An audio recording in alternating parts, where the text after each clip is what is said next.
That's where we right. started. That's where we're starting now. All right. Yep. Air horse. All right. All right. All right. All right. All right. So we are live, and we have There we go. Mr. Different in the building. He is back. Maybe because like I took off forever. One day is long enough. Right. True. And in the right corner, we have BusyWorkBeats.com. What up? Yep. All right. Boy. So we are in here, and how are y'all gentlemen doing today? Mr. BusyWorkBeats, let me know how you feeling today. Feeling pretty darn good, actually. I'm feeling happy and peaceful. How about yourself? I never asked you how you were feeling today. Oh, I'm swell. If I'm waking up and I'm breathing and I got my health, I am swell. Very true. Very true. Mr. Different, how you feeling? Oh, my bad. Go ahead. No, I saw a video on the human ear. It made me just appreciate like our senses. It's insane. Oh yeah. He's over here watching DiscoveryChannel.com. Hey. Hey, ain't no wrong with that shit. I watch it too. Mr. Different, how you feeling, brother? Man, hot as always. You know, in the South. Oh man. Well, that didn't get the hurricane pass and all that. So. Oh yeah, that's right. And you and to be honest, technically you're close. in the coast. Yeah, it was close. We got a lot of rain, but I didn't get hit back. I'm in the upstate, but down near the beach area, the coast area, it was pretty rough. So, shout out to everybody out there who's being safe. Anybody who made through that, my prayers and everything go out to you for anybody out there, because I know how it is. Word. That is. Well, I'm glad everybody survived. I see CMP is posting videos and like all the homies and stuff from Florida that came out here. You already know there's things coming in the future, very soon, near future, and I'm trying to preparate to make those things happen as smoothly as possible. And a lot of people from Florida is involved with that. So, I'm just going to let everybody know we're live on Facebook, and I think I should start streaming to Facebook too as well. I don't know if I got the bandwidth for it. That's it, man. Hey, plug up directly to your box, man. You're going to be what you need. Stop playing. Word. Yeah, so, we're just trying to get things up and coming here. So let me go ahead and do a little rundown of the topics and stuff before we kick this show off, because we got a good one. So the topics are, we're going to start off with Roland's new gear release as well. We got that, and we have Native Instruments layoffs, which has been officially confirmed by Native Instruments. I didn't want to jump on a hot take as something like that. No rumors or anything. This is 100% legit news, so we're going to talk about that. We're going to talk about Revolt Summit issues, a couple of things that I've been seeing in social media as well as behind the scenes that the team wants to talk about and confirm, and new stuff and questions and stuff like that if you have those questions. So appreciate all y'all chat, guys. Everybody that's early, let me go ahead and bless y'all with this intro so you know how it go. Intro.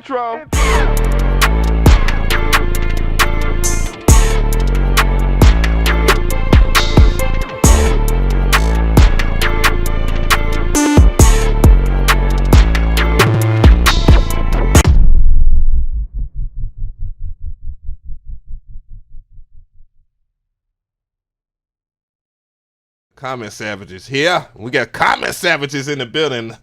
So let me go ahead and get the early gang shout out. Let me turn down that echo a little bit. So let me go ahead. I see BusyWorkBeats join the chat in here, even though he's here. Corey Gray, what's good? Boofool on the beat, what's going on? And Wildro, what's good? Steph, what's going on? Mr. Han, you smoking? Hey, Examine Beats, what's good? Fresh Kid Blaze, the Hypnotist, Black Davis, Inky, yeah, and Buck, what's good? AWOL, Wave Doc. So, very interesting show today. One of the things I wanted to talk about is the community tab, but of course, with a name like Quality Control, how can it get any better than last week's episode? Control with TROLL. But so Oh, oh man, I ain't even get that till Oh now. man, I get on the shirt. Need to get that on the shirt. Ab, go ahead. You know, I would if I didn't know P and Coach K like that. You know, I gotta get their blessings. You know, I can't step on ATL's back like that. You know, anything out here in Atlanta, I gotta clear the rights of path. So you know, as we do, we're gonna go to that community tab. We're gonna talk about some of the stuff just briefly of what happened last week or whatnot. Last week I asked a question which is very relevant for today's episode, and that is, have you attended a music conference and why? And so we had 505 votes, which I really didn't get to view in between the week here. 13% yes, 87% no. God damn. So a lot of people haven't attended music conference, and I think it's very important. I think I'm gonna let BusyWorks chime in on that real quick. The importance of a music conference, because I know you have attended one. Well, I attend a lot of business seminars, and I'm curious to hear your stance on this. Is that in business, it's almost like a requirement that you go to seminars. That's the only way you grow, is when you go to like seminars. So, like, when's the last seminar you guys went to? Oh, well, I go to seminars. I go the seminar / meet and greet secret invite things a lot. You'll find out that a lot of the bigger players in the game that a lot of people don't see on the normal don't move the same way. You know, they only get seen when they want to get seen. So yeah, I definitely attended Mr.Different. Yes. Good. Y'all know I stay in the house. Oh, I'm just stay at home producer. I try to go play, man. Every time I try to go somewhere, man, something happens, man. Every time, man. Every time something comes up. Hey, there'll be more. Trust me. I'm definitely getting to a better position to where I'll be able to travel more. I'm definitely trying to get things situated because I need to get out there and I want to, be seen. I mean, I think being seen is more important than just having an online presence. You need to have that face-to-face connection and all that good stuff. So I need to get out to these seminars and conferences myself. Yeah, both are very important. That's for sure. So let me see. Go ahead. Here's a distinction, I think, is that in the music world, we don't look at them like seminars. We might look at it like a big party, like a networking party. We'll go to that versus going to like a business-oriented music conference like that Revolt is trying to throw. Right. So I think it's like a way people perceive it. And I'm curious about what the chat thinks. Is like, when you hear conference or seminar, does that turn you off? When you hear party or like networking thing, does that turn you on? Because the language is important for creative people. Creative people don't want to be business people. They just don't. Yeah, and that makes total sense too. When you are a creative, like per se, this podcast, like it took me a while to get used to doing a podcast and talking and stuff like that, because by nature I'm an engineer and not a talk person or whatever you would call it. You know what I'm saying? Like that's just not my nature. So, I had to get used to having a general conversation and just make myself feel comfortable, is basically just to keep everything relevant to what I do. But I'm not a talk show host. I'm not going to be Charlamagne the God or anybody like that. Oh, no. But well, hey, everybody has different aspirations. And I love that you have that distinction in your mind. A lot of people don't have that clarity. Right. Yeah. Oh, that's important. Like that, like with music conferences, I think the most important thing, and I don't want us to get ahead of the topic, but I think it's important that the audience know that the importance of music conferences is networking, is having fun, and definitely the way that you put it out there, BusyWorks, is the language does have to translate amongst the abroad. Like everybody is going to feel like, and the reason why it doesn't translate to a lot of people, obviously, is money. Like people want to be creative, but they don't want to do the things that the people that they think that they're more talented than has done, and that's invest in their dreams. That's what's going to really bring you to fruition. Facts. So I forget we got a docket. I don't mean to jump ahead in all this. I'll keep the capacity. Go ahead. Guide the ship. All right. So The first question, the first answer reply was this right here. It was by Jay, I guess, Digit, whatever, man. Conferences are usually a waste unless they are workshops attached. Oh, appreciate that donation there, Flowers. Hey. He said, hey, KBZ, you fired up. IKBZ, you fired up. Oh, shit. It's one of those. But anyways, I like that. So he said it's a waste unless it's workshops attached. I mean, every music conference that's worth its salt at a certain level is going to have workshops. So, you know, and even if you listen to the conversation of like I'm broke, nigga, I'm broke. Wrong channel, MB. Oh God. but yeah, as long as you know the people that are being represented at the music conferences are telling the story, and we're gonna get more into that. But anyways, and then Julian said, "Why would I?" You know, we'll get more into that. They didn't pass out punch and pie. What? Oh, noodles. Oh, of course. DJ Hypebeat said, bro, I live in the UK. The hip-hop scene here is different, and grime and drill aren't my style. I'm influenced by American artists and beats. And that's really interesting because I did meet a couple of people from the United Kingdom at last year's A3C, along with King David, and you know that speaks volumes of something like A3C to start pulling people from the United Kingdom and you know just other parts of Europe, because people really want to be out here, but at the same time a lot of people from the UK are actually getting more shine than per se the Americans. And if you don't think that's factual, then you're gonna learn today. You're gonna learn a lot like next year, of course, with Afrobeat. And no, let me not just spill the sauce like that. I can't spill the sauce like that. But well, drop them gems. I mean, hey, this is stuff I'm hearing. You know, there's a lot of things that's apparent. Like obviously, country music with trap drums is gonna be the next wave for a while. So you know, they're starting to get country artists that you know trap bass producers and you know real guitarists. Obviously, when I picked up the guitar this year, I had that type of that early no.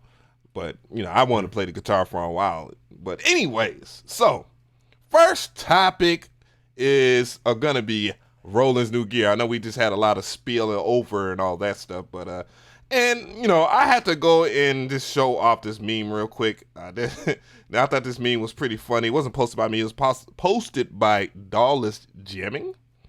And it was pretty hilarious. I thought. And I think I'm going to have to resize this some bitch. Oh, the comments are really juicy. They're really spicy. Speaking of which, did the fellas at Spicy Sundays have an episode today? Not that I know of. Nah, I was waiting on it, but no. Not for the info, just to see them. Like, because I was asking them what time the show was, because I didn't want to go live while they were live. Right. And so I was just waiting on that notification to come in. Yeah, you know that's how I like to do. I like to check them out, and that warms me up for our show. Like not to necessarily talk about the same things, even though they kind of like overlap. But you know we kind of just. But anyways, going over here. So you know my thoughts on Roland as a company really doesn't match the meme itself, but it's this meme right here, and I thought this was hilarious by Dawless Jamming. All right, apparently people still expect the best from us. Ideas, the same digital shit, but with a metal box. And was one comment. We call it Jupiter is worth at least $2,500. And then the guy at the end says we could make something fully analog. And then the guy over here looks at him crazy, throws him out the building. Oh man.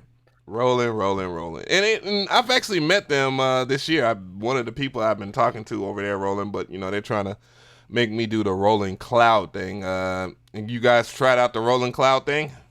I mean, I did for a little bit, and I was like, I mean, I had most of the sounds already, so I was like, I don't really need it, you know. It's a good idea if you don't have it. You want that classic Roland sound, in VST form. I mean, but I got plugins that already emulate all that stuff as it is. So what's the point of me having more plugins to emulate the same thing I already got? Busy. What you think? I was going ham at Sam Ash, buying all those Roland boutique pieces, those little $300 box things, spending like $3,000 on those, and then they come out with the Roland Cloud with the same plugin. What? I just bought the boutique. Oh, No, I mean, not that it's a letdown, but it's just like I should have just waited. But now that I roll in cloud, it's actually the good part is that you don't just feel like you're throwing money away, because at the end of it, at the end of every year, I think, correct me if I'm wrong, you get to own one plugin. One plugin, even though they have 300 plugins, you get to at least own something instead of just throwing your money away. So in 300 years, you have all their plugins. Jeff is funny. Shout out to Jeff Beats. You said in 300 years? Yeah, true. I cried a little when I found out BusyWorkBeats' real name is Carlin. Yeah, boy. Hey. You could look at Africa getting this Euro money. I see you. Hey, guess what? Though? Like, me and BusyWorkBeats share a lot of stuff alike. To be honest, I ain't gonna say nothing about real names or anything like that. But yeah, we share a lot alike. We getting Euro money. Oh no! God dang. Oh, Now they go live to Spice Boys. I think they're trying to be spicy right now. Whatever. They on BusyWorkBeats like, but anyways. Bad juju. Here's a tip for everybody around the world. You never go live when your friends are live, because then you tear your friends apart, because people who are in this live feel like they're like, oh, should I go to this live or that live? Now you're tearing the community apart. Just a little tip. Yeah, unless you want to do that, but either way, I'm not saying that CMP and them are doing that. Let me not spice up this one with that. Yeah, somebody gotta take it out of context. You know how the internet is 2019. Everybody takes everything out of context. That's not what we're saying. Well, luckily enough, we have each other's numbers and we can actually hash things out behind the scenes. So that's the thing. So a lot of people on the internet, they're gonna waste a lot of time. But go ahead and give us the free promotion though. Right. I'm just wondering where all these euros are coming from. Yeah. Hey. Shout out to Jeff though. That was your right conversion rate. Yeah. Jeff probably know all of us, goddamn. But yeah, we was talking about Rolling Cloud. Rolling Cloud to me, I had signed up early when I first heard about it. Then I'm not too much of a fan of like subscription based stuff, but they have like a JV 1080 plugin, which I really like. I tested that out at InstaFesta. I thought that was really good. And then there was another plugin in that they had of like a old school joint.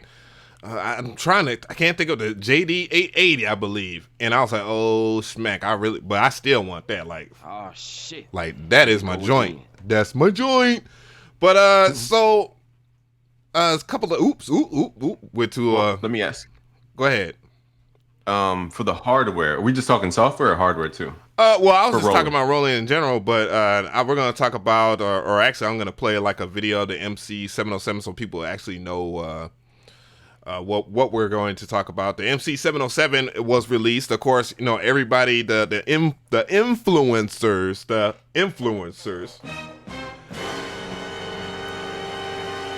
got theirs first, of course. So, and it's on pre-order if you want to pre-order it. Some people, and that's another topic for another day, because I don't think you should put up a review for a product that's not out for the public to review it.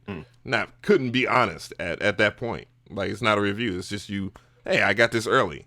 But anyway, so keeping it unspicy, and let's go ahead and get into this. He said unspicy.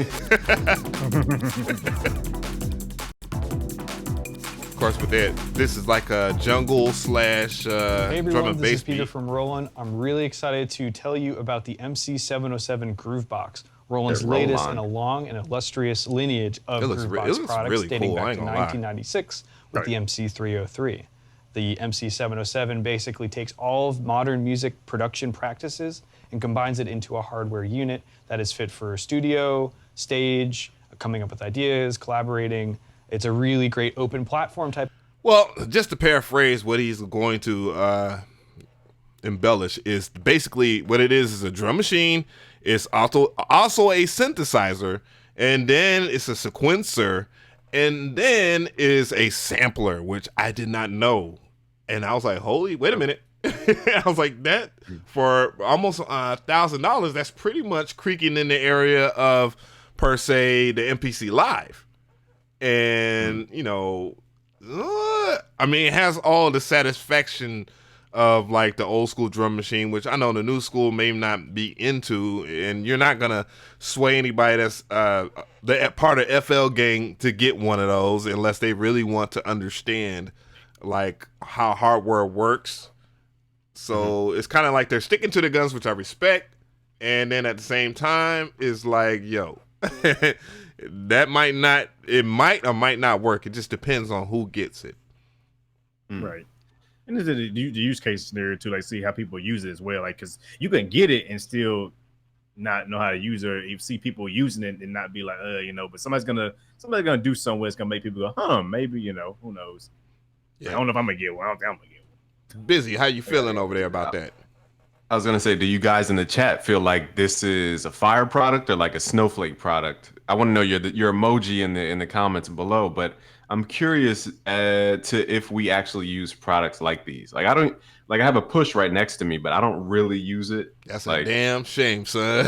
It's a damn shame. Huh? I have the Akai Fire, you know, over there. Well, we know. We ain't talking about that. We know you ain't using that, okay? We know.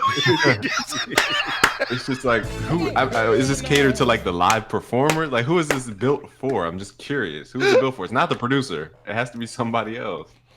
I don't know, like probably just people the people want the nostalgia of like the older gear, you know what I'm saying? I think this is their people with gray hair on their damn chest. Me. Well, not. Hey. Because every time I go to NAMM and I see thousands upon thousands upon thousands of people walking around for the weirdest products in the world, it always gives me confidence in what we do. Because I'm like, people are here to buy the most random guitar build and the most random compressors. Like, it's insane. So there's a market out there. It's just, I'm curious like who they're targeting with this though. Do you think, because they're kind of taking the producer approach, don't you think, from the intro? Oh yeah. It's most definitely a tool for like people that just like to jam, people that want to add stuff to their production from a hardware standpoint. I mean, it's not analog, obviously, like old boy was saying. Roland's not going back to analog. No matter how they much don't have the resources. I don't think that's why they don't do that stuff. Come on, man. You got the resources. You can outsource, but I'm pretty sure, seeing that Roland is predominantly a Japanese company, Japanese companies do not like to outsource their products, outsource anything that they can do within their own company, because they feel like if they did not invent it, then there's no point in them even going there. Even if it means like any kind of lucrative amounts of money, like they don't care about that. They care about inventing stuff and not having to pay for royalties and patents. That's kind of the reason why Mr. Lin was removed from the whole Akai equation when he did the old school MPC. You know, and that's kind of crazy. Like, it was dope that he was already he was able to collaborate with a Japanese company, but at the same time, they didn't want to pay him no royalty for that. And that's pretty much goes into the rules of ownership as well. Like, it's let me just continue to be ignorant, because I don't want to educate everybody. I want everybody to think I'm dumb, but we're gonna go. I was about to say, how do you know all this? Like, where do you get your information from? Like, how do you know companies are buying out other companies? Busy was this. Wait, let me read Flowers. He says, Busy, was the switch to Ableton more personal because you were bored of it? Yeah, I was bored. Or was it more like a? It's gonna read in a second. Yeah. Watch, it's gonna come up. You'll be able to hear it. So I got to turn my headphones on. You could be the little robot woman though. Hi, Busy. Where are you, dog? Oh boy, it's like you don't know when it's gonna hit. I don't know what's up with the delay, but we'll give it a here you go. Busy, was the switch to Ableton more personal cause you were bored of FL, or was it more like a tactical move to attract a new audience? No, it's definitely I got super bored. I was super bored. Like, FL feels like a limit. After you know so much, it feels like a ceiling. Don't you feel that way? I mean, go ahead. Whatever Mr. Different. Be able to. let me preface it with this. I know Ableton guys that got bored of Ableton moved over to FL. So I'm curious about you guys though. You'd be surprised, man. Once FL went to Mac, I know a lot of people who just left Logic and Ableton and all that to go straight to FL soon with the Mac. Like, yeah, I'm pretty sure that those Logic heads they ran to damn FL because I know so many Logic. No disrespect to Logic, I'm just saying. Yeah, Logic's a great program. I think it's a great program. You know, I don't have a Mac though, so I can't really say.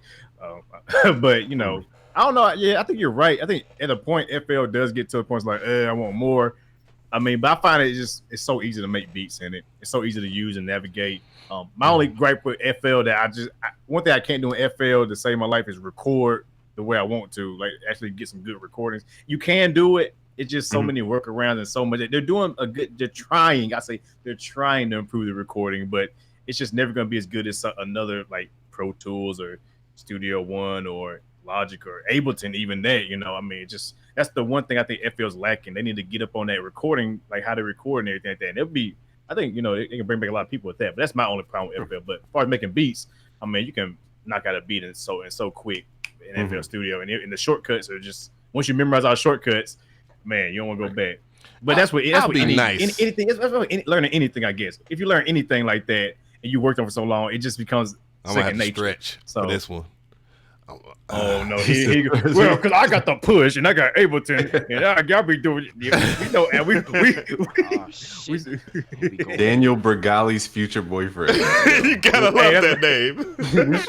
That's a funny username. Shout out to Bad Barbie. Like, just think about her for a second. She was what, 15 when she got popping?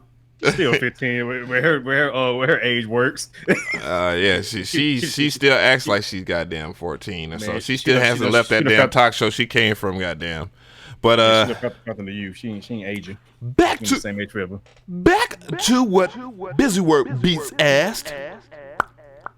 So, when it comes down to being bored with FL Studio, it wasn't necessarily too much about me being bored with FL as it was with FL being quite rude to me.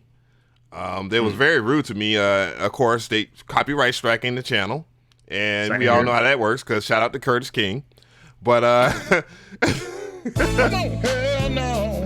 but like more seriously here, like yeah, that being disrespectful, and then of course they kind of like they ain't doubled down on it. You know, they took the copyright strikes away or whatever. And, you know, that was fine after we had a nice long conversation. Those guys are really dope. But then that just made me not only just go over a neighbor's house and chill and hang out with them. And he had Ableton. And, you know, he was working with Young Thug and a couple of other cats, like, over there at Quality Control. And I saw him on the push. I saw the push, too. And I'm like, damn, like, you're making melodies with just pressing 3 notes and stuff. I'm like, holy crap. He says, not only that, it's teaching you music theory and all this stuff right here. And you know, you can go and you can, what's this? You can't clear that sample? Well, guess what? You could just go ahead and get all of that melody, right, all that harmony right here. And I'm like, and my face was like, pah. And that was a brilliant video, by the way, BusyWorkBeats. Well, the title, I did the video like that a while ago, but the title is what sold that video. That was really good. Genius. This man is a genius. With the Ableton one? How to steal melodies. Steal melodies. Yeah. Steal chords? Yeah. Steal chords, yeah. That's right. Like, it shocked me. Like what Ableton can do. And again, it's like if only Ableton had this and that. If only FL had this and that. But I think the grass is always greener on the other side. But I'll tell you, did I tell you this before? Somebody said what Ableton doesn't have is like tiny compared to what FL Studio doesn't have. Like, one, I mean, the fact, if we're going to talk about the converting audio to chords, FL can't do that. It can do melodies, but it barely does that correctly. And that's fine. That's just a little bitty thing. Most people that use FL that's way above their level of understanding anyways, because they're not going to read the manual, and we all know that. But there's functionality as far as like being able to do workflow. Like having to push, like we can't even, like the push can't be compared to the Akai Fire. Like people that have the Akai Fires are like, that's unfair. That's unfair. Now that they realize the difference between the two. Right. They thought it was gonna be a push killer, and I was like, this is not gonna be a push killer in the slightest. I mean, it's gonna be something unique to FL because, like, we're first controller for FL Studio, which, you know, granted, if you Lord, you got one when it came out, sounds like the name of somebody's grandfather. What? Oh, oh man. Oh man. Okay, man, we are so off topic. Yeah. Let's get back to it, man. That's my fault. It's all I want to good. answer BNL real quick. Can I answer? How is Native Instruments treating me?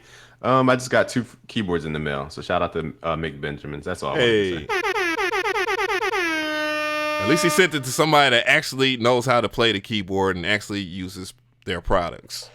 Hell no! Yes, that was You still super shade. I'm bad at derailing, so forgive me. It's all good. No, it's all good. That was something I just wanted to throw out there because I saw some people in the chat talking shit. But anyways, back to it or whatnot. Roland getting back into the groove box game with the MC-707. Damn, 30 minutes in, we just get to the first time. And the MC-101. Self-contained music production boxes that take their inspiration from the MC products. A long-time producer will remember from the 90s. A lot of 90s stuff, nostalgic stuff is coming back. That's obvious. You can read our review on the MC-707 right now. Of course, it's not a review if it's already on pre-order, but since it's Music Radar, it's forgivable. But anyways, of the group bosses, the main draw is undoubtedly the MC-707s. Oh, damn. So the 101 is not even worth it, I guess. It has 8-track recording. Ooh, that's dope. Oh, shit. Sequencing, sampling, synthesis, and effects. And mind you, I watched Bo B's video, and I don't remember him talking about the 8-track recorder. But anyways, as well as sounds from classic Roland rhythm machines and synths. One of my favorite thing about Roland is that they have, of course, shout out to Eric Pearson over there for Spectrasonics gang. But you know, a lot of the classic sounds, my favorite sound designers altogether, they all work with Roland first, and that is kind of like my main goal is to kind of like I don't know. I look at sound design like traveling, like, you know how people like to travel to like Europe and shit like that. Like, oh. But we promised a fluid workflow, 16 pass. I really like that. What is it? What, a 2x8 layout? Really dope. I really love the design. It's hard for me to find things that I don't like about it because I'm really hardened to hardware. Whoa, pause. But oh, I keep on going to this damn story. I hate when my story. Well, let me ask the chat. So, chat, give me a yes or no if you want to see us review more hardware. Is this something that you guys want to see? Like, for example, if we linked up with Roland, would you like to see stuff like that? Just a yes or no in the chat so we can get a temperature gauge. Because if you can do hardware videos and we link up with Roland, that's like, somebody said nah. Yeah, it's 50-50. 46. James Robinson, you're a guitar player. It's tough with hardware and software, man, because it's accessibility too. Think about it, and limitations. It's one of them things where it's kind of hard reviewing hardware versus software. You know, people want to see more software because it's easier to get. Well, you know what I mean by easy to get. Oh, yeah, we that's another talk for another day. Another talk for another day. Don't go down that rabbit hole. And then, you know, and then hardware, you know, although it can be good, there's so much. There's still limitations with hardware to this day. For one, like if you want more, guess what? Got to buy more. Right. Well, that's the thing. That's the thing about hardware, anyways. It's supposed to be limited, and that's supposed to bring the best out of you. Because with DAWs. Altogether, look, as all the things that DAWs and computers can do, the most famous music right now is something that everybody can do. Like trap music at this point right now, and this is somebody named Trap Tendo. It's like so easy. Like I can guarantee you an 8-year-old could do this joint with little to no theory at all. Like just that's how it is. Like I'm sorry, get mad at me. And all that, but I got to keep it 100. We're not living to the potential of the software as is right now, so we can't even criticize anything like hardware-wise, because I feel like the people that are doing stuff with the hardware, like Cuckoo, shout out to my dude Cuckoo, that's the homie, and like Red Means Recording, like those guys actually go beyond what is relevant to what the software heads are doing. Like most videos right now is how to do, and it be like just straight up clickbait. Like it's not even exactly what the title says. Oh, how to do a little baby the baby type beat, but they're using that, and it's not even sounding the exact same. There's none of the information is correct. But since the SEO and the thumbnails popping, you know, people clicking on it, and then they think that the person is a god because that they made a video on something. It's Captain Obvious. Pardon my throat here. I got a little parched. Oh yeah, Plasma is really dope. But he doesn't drop enough videos. Goddammit. And accurate beats too. Shout out to him. But you said Platinum? I couldn't hear you. No, Plasma. Oh, Plasma. There's a dude named Plasma that has an SP404 videos every now and then. And he actually was the original person to show people how to link stuff with hardware to software via Ableton Live. And then people copied his shit and didn't give him credit for his videos, but he doesn't give a shit. Welcome to YouTube. Yeah. You're right. Here are 2 points the chat brought up, which are really good, actually. The thing about hardware is that you can sell it at almost the same or value or higher in the year. Right. So, like, I have a Cord Kronos right next to me. I have a Dave Smith Instruments Prophet 6. I have a Prophet 8. Those will never go out of style. You can resell those at any point and still get your money back. He flexing. No. I'm saying like it's almost like an investment that you get to use this stuff for free, and then you can get your money right back. And also guitar pedals. Weren't you gonna get into the guitar thing? Oh yeah. I got a gang of guitar pedals. What I'm going to do is I'm probably just gonna go ahead and invest in Knob's blooper pedal because it really fits the way I want to work as far as like deconstructive guitar playing. But yeah, guitars, they always hold some type of value. Like everything that you really have on the outboard gear is gonna have some type of value that is gonna be resellable. Like hell, like if it wasn't for me buying hardware these past couple of years, and when I had the hard times back in like April last year or so, like. When I sold my gear, I was able to sell gear at reasonable prices and was able to pay bills and shit like that. So it's definitely a reason to buy hardware. I totally agree. Yeah, same here. Like I said, I used to have a whole bunch of hardware too. Yeah. I watched all my old videos. I had a bunch of Arturia stuff and all that. But eventually I just sold it. Made a good bit of money and bought new stuff. So I agree with you on that when you say hardware does hold its value. Mm-hmm. And here's another little trick, guys, who are in the chat, is that I was in Anaheim, California, and one of the studio owners I was going to interview him, and one of the studio owners was going to shut his studio down. So think about it. Where is he going to take his Neve 1073? Where is he going to take his what else is a cool compressor? Distressor. Like you can buy this stuff for pennies on the dollar. Right. Cheaper than Guitar Center if you just look for studios who are going out of business right now. I mean.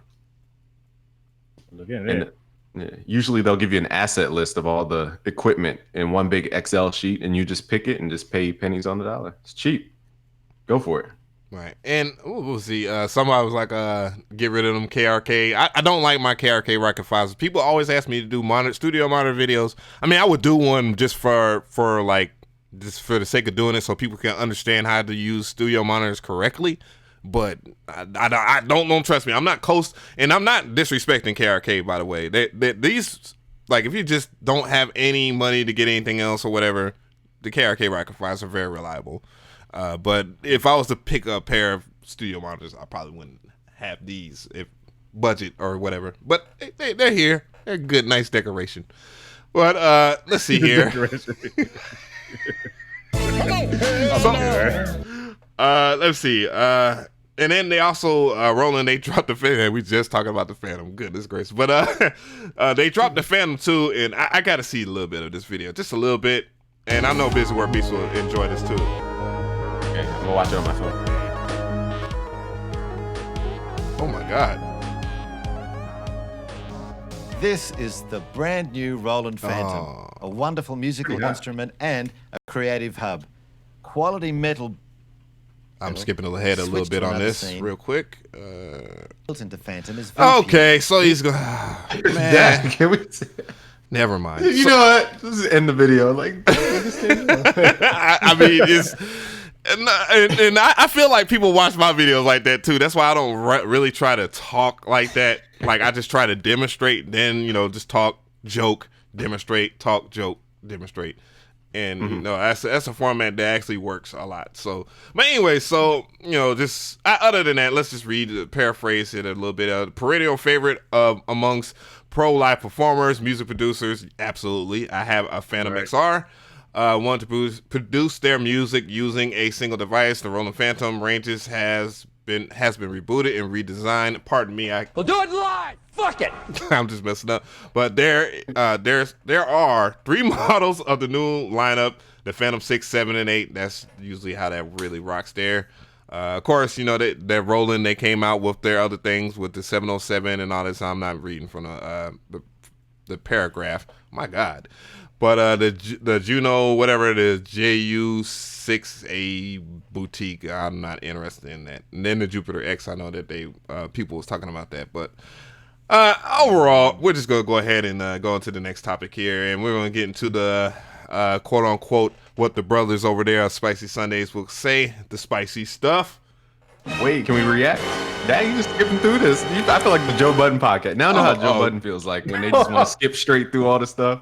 Oh, no, like, Joe Budden Rory. just talk over Maul and Rory. God damn. Like, I'm surprised Rory and Maul ain't swung on that dude yet. But they ain't going to swing on it, getting them paid. Oh, yeah. Danielle Bergoli's future boyfriend said, "Why are you rubbing the keys like that? You are a wildin'." He said, "I just hope the man washes his hands." But you know, it's funny though. I bought a Roland F808. I thought that was a Phantom. I'm assuming that's not a Phantom. I thought it was no clue. I have no clue. Yeah. I don't think. Well, now that's the only classic keyboard I don't really have. I have a Yamaha Motif. I had to turn around and check. I have a Motif. I have Flex. No, not even flexing at the Kronos, the DX7, but I don't have a Phantom, so I might buy it. Should I buy it? Chat, I need recommendations. Should I buy it? Give me a money sign. Give me a money sign if I should buy it. Hey, our chat, you gonna see how this chat gonna be. They're actually being good though. I actually appreciate the behavior of the chat because they usually be roasting me. They be roasting everybody, Mr. Different. It'd be good. It'd be good time. Cyberface said, "Yeah, get that." Go broke, busy. You are wild. There we go. Those are the comments I'm looking for. Okay, I appreciate the suggestions. Buy it right now on the phone. No, not this second. I'm not buying it right this second. No, not. That's cool though. Skip all the fancy synthesizer. Okay. Well, I'll take your thoughts into consideration. Hey, remember, you get about through Sweetwater, you get that 30-day return policy. So, shout out Sweetwater. Oh yeah, Streetwater. That's what I'm gonna holler. I'm gonna holler at streetwater.com. Oh. That's the homeboy shopping network. Mo buddy. That's before everybody's time. Y'all don't know nothing about that. Everybody was Anyway, so going on to the next topic, we're gonna get into the spicy stuff yet again. And with this, I feel a certain kind of way. I'm not so hell-bent on this topic as I am just analyzing it from a business standpoint and just from observing as an end user and also just observing as a person that has partaken in business with this company, and that is Native Instruments when we're talking about that layoff. So I actually have a credible source here, and it's my favorite credible source, which is Music Radar. And holy crap, let me see. It's acting a little crazy right now. Music Radar be trying to load a damn commercial, whatever you call it, ad every 12 seconds on their damn website. So let me the Folan Phantom, with a PH. Shout out to the street crew hustling, doing what you got to do to get sounds. No, people are like, yo, I got Omnisphere for $10. Oh my god! Oh man, I get tired of getting emails and DMs all the time. And oh shit! Appreciate the content from all of you. Thumbs up. Oh, my pleasure, and thank you for the donation, Vito. B&L says, how much money Native Instruments and Razer, Ableton, and FL paying Busy? A lot. Damn. If I'm doing a deal, it's gonna be a lot of money. I'm gonna make everybody rich at the end of the day. So become a content creator so you can be rich. Right. I think, and we haven't talked about that enough as far as like just creating content as a whole. Well, first of all, like a lot of people think it's easy. It's not easy, but at the same time, when you love to do stuff like this, especially music, then you're not going to think about the time that is wasted You're gonna think about the time that is gonna be given back to you. Yeah, but it's pretty lucrative. A lot of people think and I know we're off topic. We're supposed to be talking about native instruments, but we'll talk about stuff in that. But the thing about being a content creator that a lot of people do not understand, as far as YouTube, that a lot of people do not understand how powerful YouTube is on a world scale versus somebody it's actually, I've been in the room with actual celebrities or was supposed to be celebrities, and yet people are like, yo, like, hey man, what's good, man? I like your channel. And it's like, damn, like, you know, this guy right here, this producer right here is known way more than me. But even in that same respect, I've had music producers that, you know, we all respect in the game and whatnot, and most influential ones at least, that have given a love and power and respect and respect what we do. And it always makes me wonder, like, why won't they do that shit? Like, you know, you never asked yourself that, fellas, why do you think they don't do that? Do this? Like the major producers and stuff like that? Yeah. I mean, I guess because they already got a name. I mean, I don't want to say because they already got a name for stuff, but I guess because, you know, they already think they're to a point to where they're above doing something like this. I don't know. Like, I don't know. It's a number of reasons for this, because, you know, I did it just to pretty much do it for fun at first, and then turn to a business at one point. So I mean, you know, if you're already making money in something, you don't want to. I guess it's kind of look at it as kind of a downgrade, I guess, which really it isn't. You know, especially if you already got a fan base and a following. Shit. Busy, what happened to that Tom Ford instrumental remake?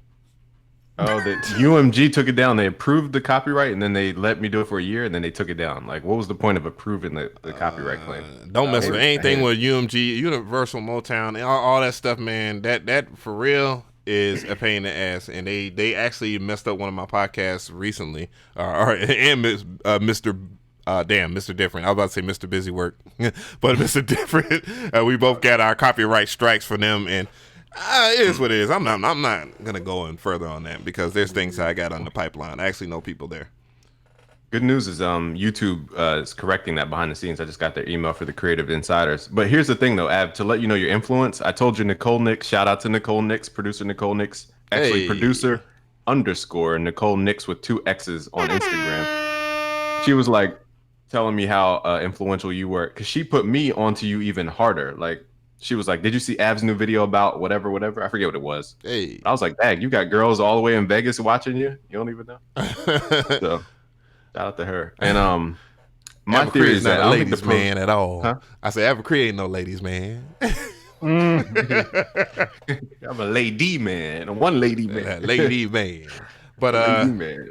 So I was real quick. Can I comment on that? Mm-hmm. It's just that I think the pros, quote unquote pros, they haven't really earned their respect with the producer community online. They just think that their accolades are gonna like magically transfer over to this community. It's like, where have they helped us out? Where have they lifted us up? Yeah. All they did was talk crap, right? And like look down on everybody. Now they want to. We're going to revisit that in a second too. We're actually going to revisit that in the last topic with Revolt, because that was had a lot on that. But yeah, good point. That's a very good point. So, all right, so we're going to see if we're going to get this topic done. All right, so am I a bad guest? I'm sorry. No. That's actually this is really good. This is premiere stuff here, because this is like, most people wouldn't even hear this unless they was in the room, basically. And that's how I'm old school when it comes to a lot of this conversation and stuff like that, because I feel like at certain points people don't appreciate free knowledge or free game, because they're used to people pushing out lies and BS. And it's quite obvious when it comes to this platform too, because there's a lot of people that push content that it's not. Would I be wrong if I said self-serving? Would that be right? Would that be the right type of? There's some content out there you can see it. You can see it when it's being done. So yeah, it's fake. Like, it's hella fake. Like, and I don't want to say fake. They're doing it for the views and the money. That's what it is. They're not doing it for, the actual helping out. It's like, yeah, I'm gonna do this because I know it's gonna benefit me more than it's gonna benefit other people. Yeah, it's a lot of SEO jargon that's out there. You can post something like per se. I'm gonna use BusyWorkBeats video for example. I'm not dissing BusyWorkBeats guys, not why, and not I wouldn't diss them, but I'm just saying how to steal chords. Like, to me, that's SEO. That was like, it made me click on it. I was like, holy shit. And I already knew what he was talking about because it was in Ableton Live, and I've already talked about it, but I didn't give that right title, and it had the right face and everything. Like thumbnail, it wasn't self-serving at all. It was 100% factual shit, and it was a very good video. Now, per se, you take that and you have somebody that says how to make ambient beats like Metro Boomin, and then there's literally nothing, but it's the Metro Boomin on a thumbnail. and then you click on it, it's not Metro Boomin, and we can get that. But if we're talking about something, let's see, ambient like Metro Boomin's Space Cadet, and then you're talking about something that you don't know nothing about. Like you're basically just guessing, throwing shit up in the air, and that to me is like self-serving. Like you're just only doing it but your channel's growing because people are actually just, they're sticking for your personality, which is fine, but that's irrelevant information. You feel me? Mm-hmm. And that's actually miseducating a lot of the youth, because a lot of people that, when you're on YouTube, when you're on YouTube, a lot of the youthful people are going to stick for other youthful people. And the thing is, you have to understand that if they're giving you bad information now, that's going to hurt you down the line, and you're going to get replaced. And we are getting replaced if you don't have a main stake, like playing different instruments, or you don't know how to if you know how to program, or if you know how to engineer, which a lot of people don't know how to engineer, and there's people giving bad advice about engineering. The thing is, it's going to hurt you. Like, you're going to be a producer that really has like one hit record, and then you'd be lucky if you get another hit record, if you even proceed to even get that. You feel me? And that's why people like Pain One and channels that give you certified value, and mind you that people hate Pain One. I'm like, dude, you really hate DJ Pain One for him taking time out of his day to actually try to educate you on music business from a elderly perspective? Like, that doesn't make any sense. You said elderly? Is that what you said? Yeah, I mean, it's better than saying like OG perspective. You know what I'm saying? Like elderly. OG. We talked about that before. That's a funny word. No, I think we look at things they have with DJ Pain, with Pain One, and my perspective on him is that it seems pessimistic. It doesn't seem like uplifting. It seems like even though it's informational. Here's the difference. Here's something that condescending is what you're trying to say. It has a condescending tone to it. It just seems very like pessimistic is the only way I could really say it. But this is not it's more of a perspective that I think maybe they want to take. But anyway, the point is that with YouTube, the moment I switched, instead of information and we converted over to conversation, that's what changed everything. Right. So stop thinking, not you guys, but for people in the chat, and I missed a lot of comments, forgive me, but for people in the chat, if you really want to see your YouTube blow up, like that one video that just did crazy numbers on my channel, it's because I was like, let me stop being tutorial guy and let's have a conversation. Like, why am I talking at you and not to you and with you? That was the problem. Yeah. And people are mixing up marketing and sales. Like you said, a lot of people are trying to sell in their videos. They're trying to sell their seminars, sell their course, sell their like sound kits. The first 2 seconds of the video is like, hey guys, we're going to use a loop kit that I just created. And it's a clear be sales careful video. Because somebody that's popular that you mess with does that every video. I don't know, but I mean, it could be better. It's just like, talk to people. Like, this is social media. It's to be social. It's not sales media. We're so immune to sales advertisements, we skip right over them. They're going to do the same exact thing on YouTube. So you got to start having conversations. That's what's going to blow you guys up. Conversations like what we're having today. So shout out to Ad for even making this happen. Well, no problem. My pleasure. And to elaborate on that just a little bit before we just get back into the topic again, like we keep skipping over NI. Right? I'm sorry. People get restless. They want to know. They want to know what's going on with NI. So just to elaborate on that just a little bit, I was sitting there and watch, and I used to love like YouTube. Like, I really wanted to be a Call of Duty channel, honestly, because I'm pretty decent at Call of Duty. I'm pretty damn decent, I'd say.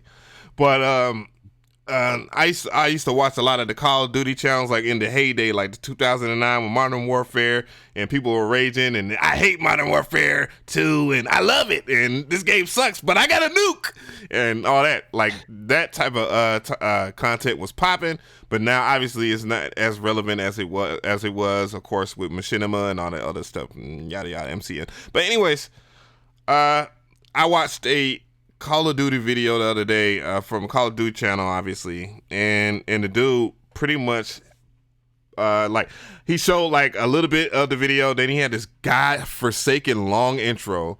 Then after that, he was like, "Hey guys, you know I got a sponsorship with Gatorade, and you need to drink more Gatorade." I'm like, "What the fuck does that have to do? You're playing a freaking video game. What? You're drinking Gatorade for what? Like, for real?" But anyways, and then, you know, he went and he started playing some of the gameplay, and then, you know, I'm sitting there trying to see what this gun is about and why people are crying about it. And then right in between him getting ready to explain and showing like a little bit montage of him killing a bunch of people with it, he goes into another commercial. I'm like, yo, and I have this other sponsor, and this is Gillette. I'm like, bro, you're not even old enough to have like facial hair yet, and you got a sponsorship with Gillette. Like, yo, like whoever is like helping you with your channel, even though his channel is successful. Obviously, he had like 500,000, and I'm like, bro, like you gotta understand, when you are taking these sponsors, they gotta make sense to your audience. Like, you're pitching Gillette to 12-year-olds. Like, these little kids ain't gonna have facial hair for a while, unless they meet. You know, I had facial hair at 11. But anyways, so yeah, I totally get that. I totally get what you're saying, man. But anyways, let's go ahead and get into this. So, music software giant Native Instruments confirms staff layoffs and reconstruction in a unified platform. And I could see the writing on the wall from this from a mile away, especially when Mass Effect was released. Holy shit. But Native Instruments as a company, I've seen them grow from just software into the machine, and you know, I have been loving every second of it because they're adding to the atmosphere. I mean, obviously, when they made the machine, Akai had to adjust their company in regards of what they're doing with their hardware, because there were so many people at that time like just moving over, and y'all gonna love this. But anyways, I'm gonna keep talking until it comes up. But following the rumors, the staff layoffs and disquiet, Native Instruments has responded with an official statement regarding the state of its business. The headlines are that the company is centralizing its operations and reducing its headcount by 20%. Around 100 staff are being laid off. That's not bad. Sucks, but it's not bad. Most of whom are based in Native Instruments Berlin headquarters. Holy shit! Now that's whoa. I'm broke, nigga. I'm broke. Oh shit. I had facial hair at 11. Weird flex, but okay. All right, let me go further here. NI says that these changes are being made despite growing revenues so that it can focus on the development of new unified and fully integrated platform on which the company's entire portfolio of products and services will be available next year. While using complete machine and tractor may be a concern at what this means for the future of their hardware and software, NI says that it remains fully committed to those brands.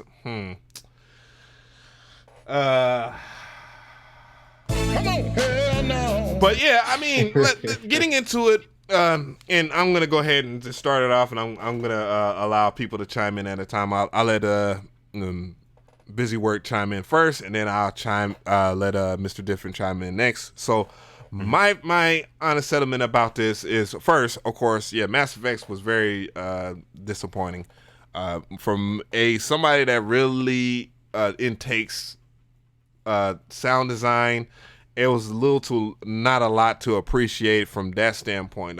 Presets wise, I thought that they did a good job, but I can only think about some of the people that did design it, and I do know some of the people that did design it because I did see Mass Effect beforehand. Of course, I did not want to violate NDAs of other people because they were showing me the sauce beforehand, and out of respect to them and the fact that I could do further business with on said parties, I did not, I just left it alone.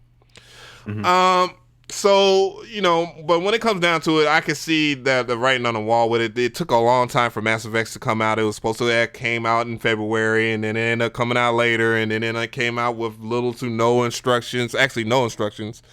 And, you know, just was really turned off by the way it was put on. But they actually had a very good sale with you getting complete 50% off. I thought that was freaking, you know, great. And I'm kind of mad I missed out on that. But also, I also saw the writing on the wall when I dealt with the Machine Mark III. As y'all see, I only messed with it a little bit and then stopped. But I think the machine is very good if you're sampling, but that's it. Like, I have a strong enough computer to where I can open up some of a gang of Native Instruments plugins, which work very well with the machine in tandem. The workflow is fantastic, but the machine software is not up to snuff. I'm sorry. So hopefully that will be a part of that, but I do feel bad for the people that are being laid off for that, and I'm, you know, and them being a company going out to the public and admitting to the rumors, they didn't have to do that. And right. I wish them the best. But how do you feel that, Mr. BusyWorkBeats? Goddamn. Shout out to Haman Salon TV. I have a couple thoughts, and so I want to ask the chat, because you guys are what fuels this whole thing. And I want to ask you, yes or no, do you think producers should have their own company to compete against these companies so we get exactly what we want?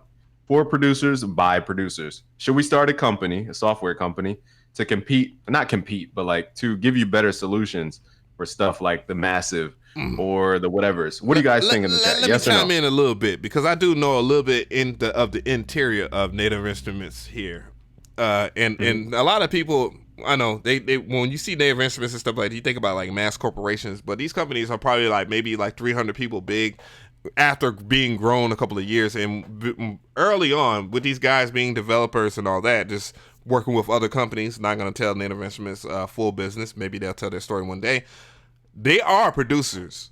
Like, those guys actually, they made beats and stuff like that, but they just could not find their way into what you would call mainstream. And that happens to all of us. Like, you always have to find something that will put you in the forefront. So a lot of these companies, you'll find that they'll probably be more talented than your average producer that's out in the scene, by the way. But go ahead. I'm sorry.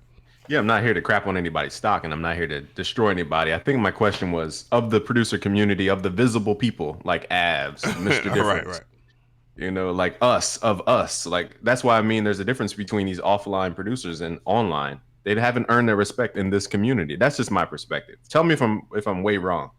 I could be way wrong, but you know, even Timbaland, for example, is a huge influence in the world. When he drops a masterclass, it's not the same thing as Av dropping his lo-fi bundle. It's just not the same thing. You know what I mean? Oh, you got some. It's just a different respect level. They have to earn the respect in what we're doing. So that would be something fun. I think if we could all figure out a way to own our own, and then create our own solutions, we would have a much better time. Like, it wouldn't be this complicated thing. But I think there's levels to it. I think people that, like, when you get into music production, you go through the phase of getting every plugin you can ever find, right? Stealing every plugin you can find. Then you're like, you realize you don't need 90% of those things, and then you start buying stuff, and you're like, okay, let me buy the kind of low. What do you call it? Like low-hanging fruit, like a complete, or like a, you know, isotope type of stuff, the beginner level stuff. Then you're like, okay, what's really what I need? And then you start getting into that higher level. But there's levels of it, and I think Native Instruments caters to a certain level of people. Now about the layoff, and I'm curious about how you guys feel. Nobody likes the feeling of being laid off. Nobody likes the idea of just losing security to provide for their family. But let's look at it, you know, from a business side. And I'm curious your thoughts on this, but do you feel for 300 employees? That's a lot of employees. That's Sweetwater. So that's the amount of employees Sweetwater has. So imagine 300 DJ Av McCrees, and you get the products that you get from Native Instruments. Do you think 300 Av McCrees equals what you're getting from Native Instruments? That's the only kind of metaphor I can really say. All right. Do you think you're getting that quality? Like, the ideas, not just the sound quality, but like the quality of the ideas. Like, is the product, like, are they really giving you the solutions that you're even looking for? No, Let me know. Just looking to make the quickest dollar, which it happens. That's for any company. You know what I'm saying? It's all about shareholders and make sure the higher ups are paid good. So that's how it always is. I mean, it does suck, but business, I guess you say. That type of nerve. Everybody got quiet. What happened here? No. I was enjoying the spicy part of busy work. But anyways, I really think when it comes down to it that Native Instruments did deliver, kind of delivered some pretty decent stuff for the most part. I mean, it's just that competition is out here thick. Like, competition is thick.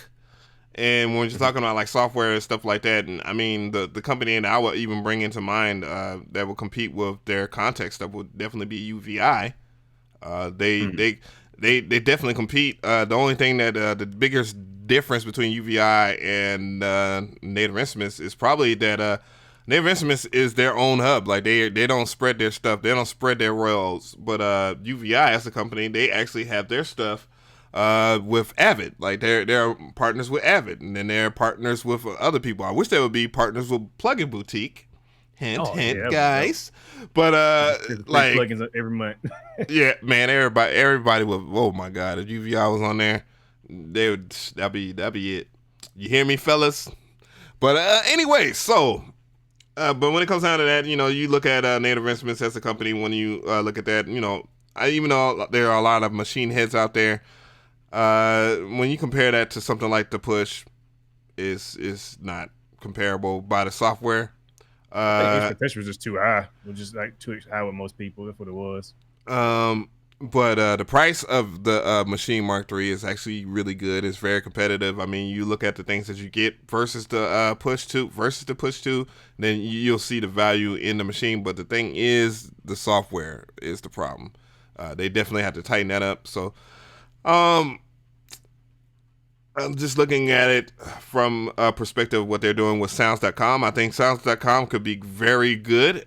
They probably just need to go ahead and look at Splice in a nutshell. And I've seen them actually tackle a couple of people as far as like them getting like influential producers to do like packs for them. But they just need to go ahead and dive in. It's nothing. I hate to say it, as much as I shat on somebody last week about copying other people's stuff that's successful in business. The dirty thing about it, I can't talk, man. We'll do it live. Fuck it. But the dirty thing about business is that most people are going to see what you do that is successful, and they're going to copy that shit, and they're not going to credit you nothing. And that's kind of the point I arrived at last week about that. But it's just like, when somebody does that to that motherfucker, don't y'all be trying to act like he's Jesus Christ now, because he ain't. He's definitely got his Baal horns on his head. But go ahead. Baal. I just realized what you said. Baal. Okay. Yeah, I want to react to BNL. He says, ever since the Busy moved to Ableton, he's been spicy. What I'm trying to get across, you're funny, BNL, by the way, is that my goal is to stand up for us. Like, I think our community is just being taken for granted, and I feel like our voice is not being heard. So and that's my main goal. And that's the one thing that Native Instruments, I have to applaud them a little bit for them flying out a lot of the people that were a part of the YouTube community. I know there's people that have a problem with the people that they chose, and they feel like, oh man, I'm giving more useful information. I'm better than that, this, that, and the third, and all that.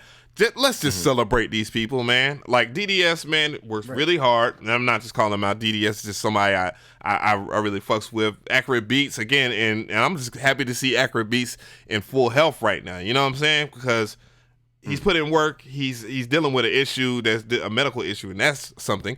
Bo Beats, I don't get it, but he has a machine. He doesn't much cover it, but that's who they chose. I think that's really dope. Was it Knox Squared? He didn't show up there. Sarah.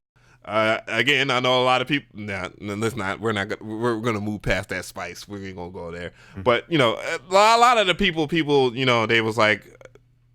But at the same time, Native Instruments as a company, flew them out, let them have a good time, let them create and have fun and do content and whatever. They awarded it. Not many companies do that. True. And I do applaud Native Instruments for that. And Ableton does the same thing. They treat the people the right way. But I think we can also do bigger things as a community instead of just getting a free trip, free here, free this. You know, we're not sugar daddies and hoes. We're business people. So we got to get our just due. And I think first of all, I'm going to ask you about your comments about Splice, because I want to dig into Splice a little bit in your perspective about sounds.com and Splice. But I want to say you're right. Native Instruments is doing the right thing. And I want everybody in the chat to realize they're picking your avatars. They're picking the black girl who's getting into music production. They're picking the, Andrew Wangs who represent the Asian communities and the people who are more compositional based. They're picking they're picking a face for each micro community. That's Absolutely. The beauty of. So if you're wondering why you're not getting picked, you got to represent a certain type of people, like a physical face that somebody can relate to. Yeah, that's just my opinion, or something like that. Yeah, and that was what that's why I always protect Native Instruments, at least for the bare minimum. They actually get people that represent a certain part of the community. I obviously know that what community means. They've always gone around the world and done things like in other parts of the world besides just like this one section. They're not this evil corporation, Cobra Corpse. Oh, I forget what the hell. Anyway, Cobra. G.I. Joe. But they're not this evil corporation like certain people have tried to make it out to be. Now, there are other companies that obviously don't, tend to diversify. But to me personally, again, what I always say around this time is that you got to, if they don't represent you, don't be about them whatsoever. And what BusyWorkBeats is saying, which I think is very relevant, is that you represent your own community as high as possible to the highest standard possible. And if they ain't talking about you, fuck them. You know what I'm saying? Like, that's what it is. Like, you ain't got to deal with them. But don't sit there and be whining. And the thing is, when you whine about certain things, especially like per se the police, like black people always complain about the police, and they had that as priority number one. No, the priority number one of the black community should be to police ourselves. One, but two, making sure that we take care of ourselves personally, and then we don't have that. We won't have major issues like that. And if we prioritize our things that we do, we'll be like every other community around the world, basically, per se, which other communities have these same issues too as well. But you know what I'm saying? Yeah, somebody put no snitching or whatever. And see, that's the thing that is relevant that I talk about, and I'm not trying to get so far beyond to the politics or anything, but this does relate to what BusyWorkBeats is saying. But the thing is, when you have certain things like no snitching and all this stuff, things that are counterproductive within your community, or you're going to rock with somebody even if they're wrong, when they're did wrong, instead of telling them, hey, man, you might need to tighten up a little bit. You know what I'm saying? Like, I'm looking out for you. You feel me? But you're allowing them to destroy everything around you. Then how could you build with that type of attitude? You feel me? It's that Jay-Z energy. But I want to ask you, since you brought up sounds.com, because me and Postman from liveoffbeats.com made a comment on, and you got to forgive me, Ultra West. We said on Facebook, when sounds.com first launched, we said, how's this going to be a sustainable thing? And you got to forgive me for saying that, because I know he worked really hard about that, and it came across like I was attacking him. My main concern was, let's look at the inner workings of something like a sounds.com or splice.com. Now, how do you guys feel about, you and Mr.Different, how do you feel about the sound kit market? And do you feel it's being diluted? Do you feel like producers are getting opportunities through Splice? What's your kind of feeling about Splice or sounds.com? It's definitely diluted a lot. I think for the fact that the game plan, obviously, of Splice is basically the plan I have for myself, honestly.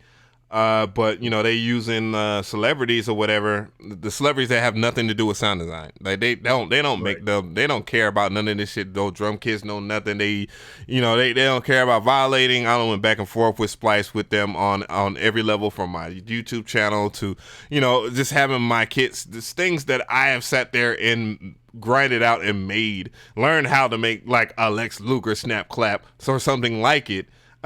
You know what I'm saying? And yet they, you know, you got people that is just taking shit and just put it in their pack and just like, hey, you know, they're taking 25,000, 50,000, 100K. Well, somebody said that they got 100K. I don't believe it, but like that's a stretch. I know that's a stretch. Yeah, you know what I'm saying? But if you think about the return though, if they did get 100K, I'm like the thing that a lot of these dumbass celebrities don't understand is that if you did get 100K from Splice, then what do you think Splice is getting, you dumb fuck? And they're sitting there leveraging their business with customers that are going to stay with them long term. And when you're not popping, you jackass, you're gonna sit there and want to get another 100K from Splice. Instead of that, you should have just invested in your own business, like a Splice, which is not difficult to do. Hello, like it's not a hard thing to set up. Like it just takes time, and a lot of people want this damn shortcut and the money instead of just taking the time so their kids can benefit from this shit. And this shit just pisses me off just talking about it. But yeah.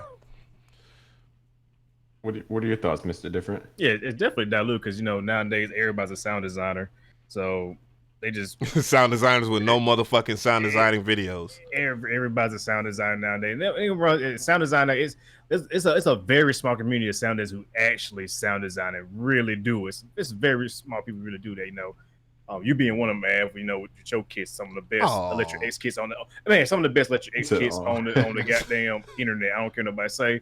I use his kits all the time. Everybody electric X. Oh, good. But yeah, it's just like I need like a there you go. Oh, the horn sound like it said, oh. Hey, put a filter on the edge. Just sounds like but when you go to Splice, you know, you see a lot of these kids. You know, it seems like it's a lot of just reuse sounds. I went through there. Like I used to have a Splice account. I canceled it. Nigga. Like the other Remember week. when we did the damn the Southside video, and we were saying like that's the same goddamn snare that everybody has already from Reddick. I was like, man, so it's like it's not even Splice is just it's to the point where it was a good. I mean, I think it was good when it first came out and all that. You know, when it first came out, it was a new idea. It was great. You know, it sped up. You know, workflow and, you know, making beats. You go there, grab a sample, you throw your sample in there, chop it up. You get it's royalty free. You ain't got to worry about copyright. But then somehow people still were getting copyright by blah blah blah. We can talk about that in another video. But I just like, it's like I don't know. I don't personally like it no more because like it's just the same old thing. It's the same old stuff. I mean, as far as like drum kits and all that, I don't think Spice is worth for that because it's gonna be the same stuff over and over. You go to Reddit, get the Zaytoven kit for free, and it's all the same drums. Factual. I mean, it's all the same drum. Get the Shawty Red stuff, you know. Get all that, you know. So yeah, man. Like, and that's what I think it is. It's like I'm kind of personally. And I missed the fuck out of Bass Gutter, man. That's why I really liked about Bass Gutter. He was really blowing up like the whole entire these assholes are trying to resell your packs and shit, and you know you had the Reddick thing. And at first I didn't like it, but at the same time I didn't like it because my kiss was on there. But at the same time I feel like, hey, you know what? I could stop making drum kits all day every day, and just focus on certain things that, you know, like presets and stuff like that. And even with companies like Splice and all that, they have limitations. They're not like their infrastructure isn't fantastic. Unlike X producer that is getting paid all these big bucks from Splice or whatever companies, I can go and do a live stream and make a whole entire pack right then and there. Just set it all and educate you and all this stuff, this, that, and the third. And either have people do get a subscription and provide value with that subscription. You know what I'm saying? I could do that over and over again. Splice can't do that. They can fake it and in the masterclass. And no disrespect to the guys over there in masterclass, but the one I bought, you know, I'm not gonna say who it was. But what really bought it was bad. It was terrible. All it was a freaking interview and them just doing what they do. I didn't learn shit from it. But there was people that was trying to and this is where influencing is just so toxic. People are starting to just like, oh, well, it's trending.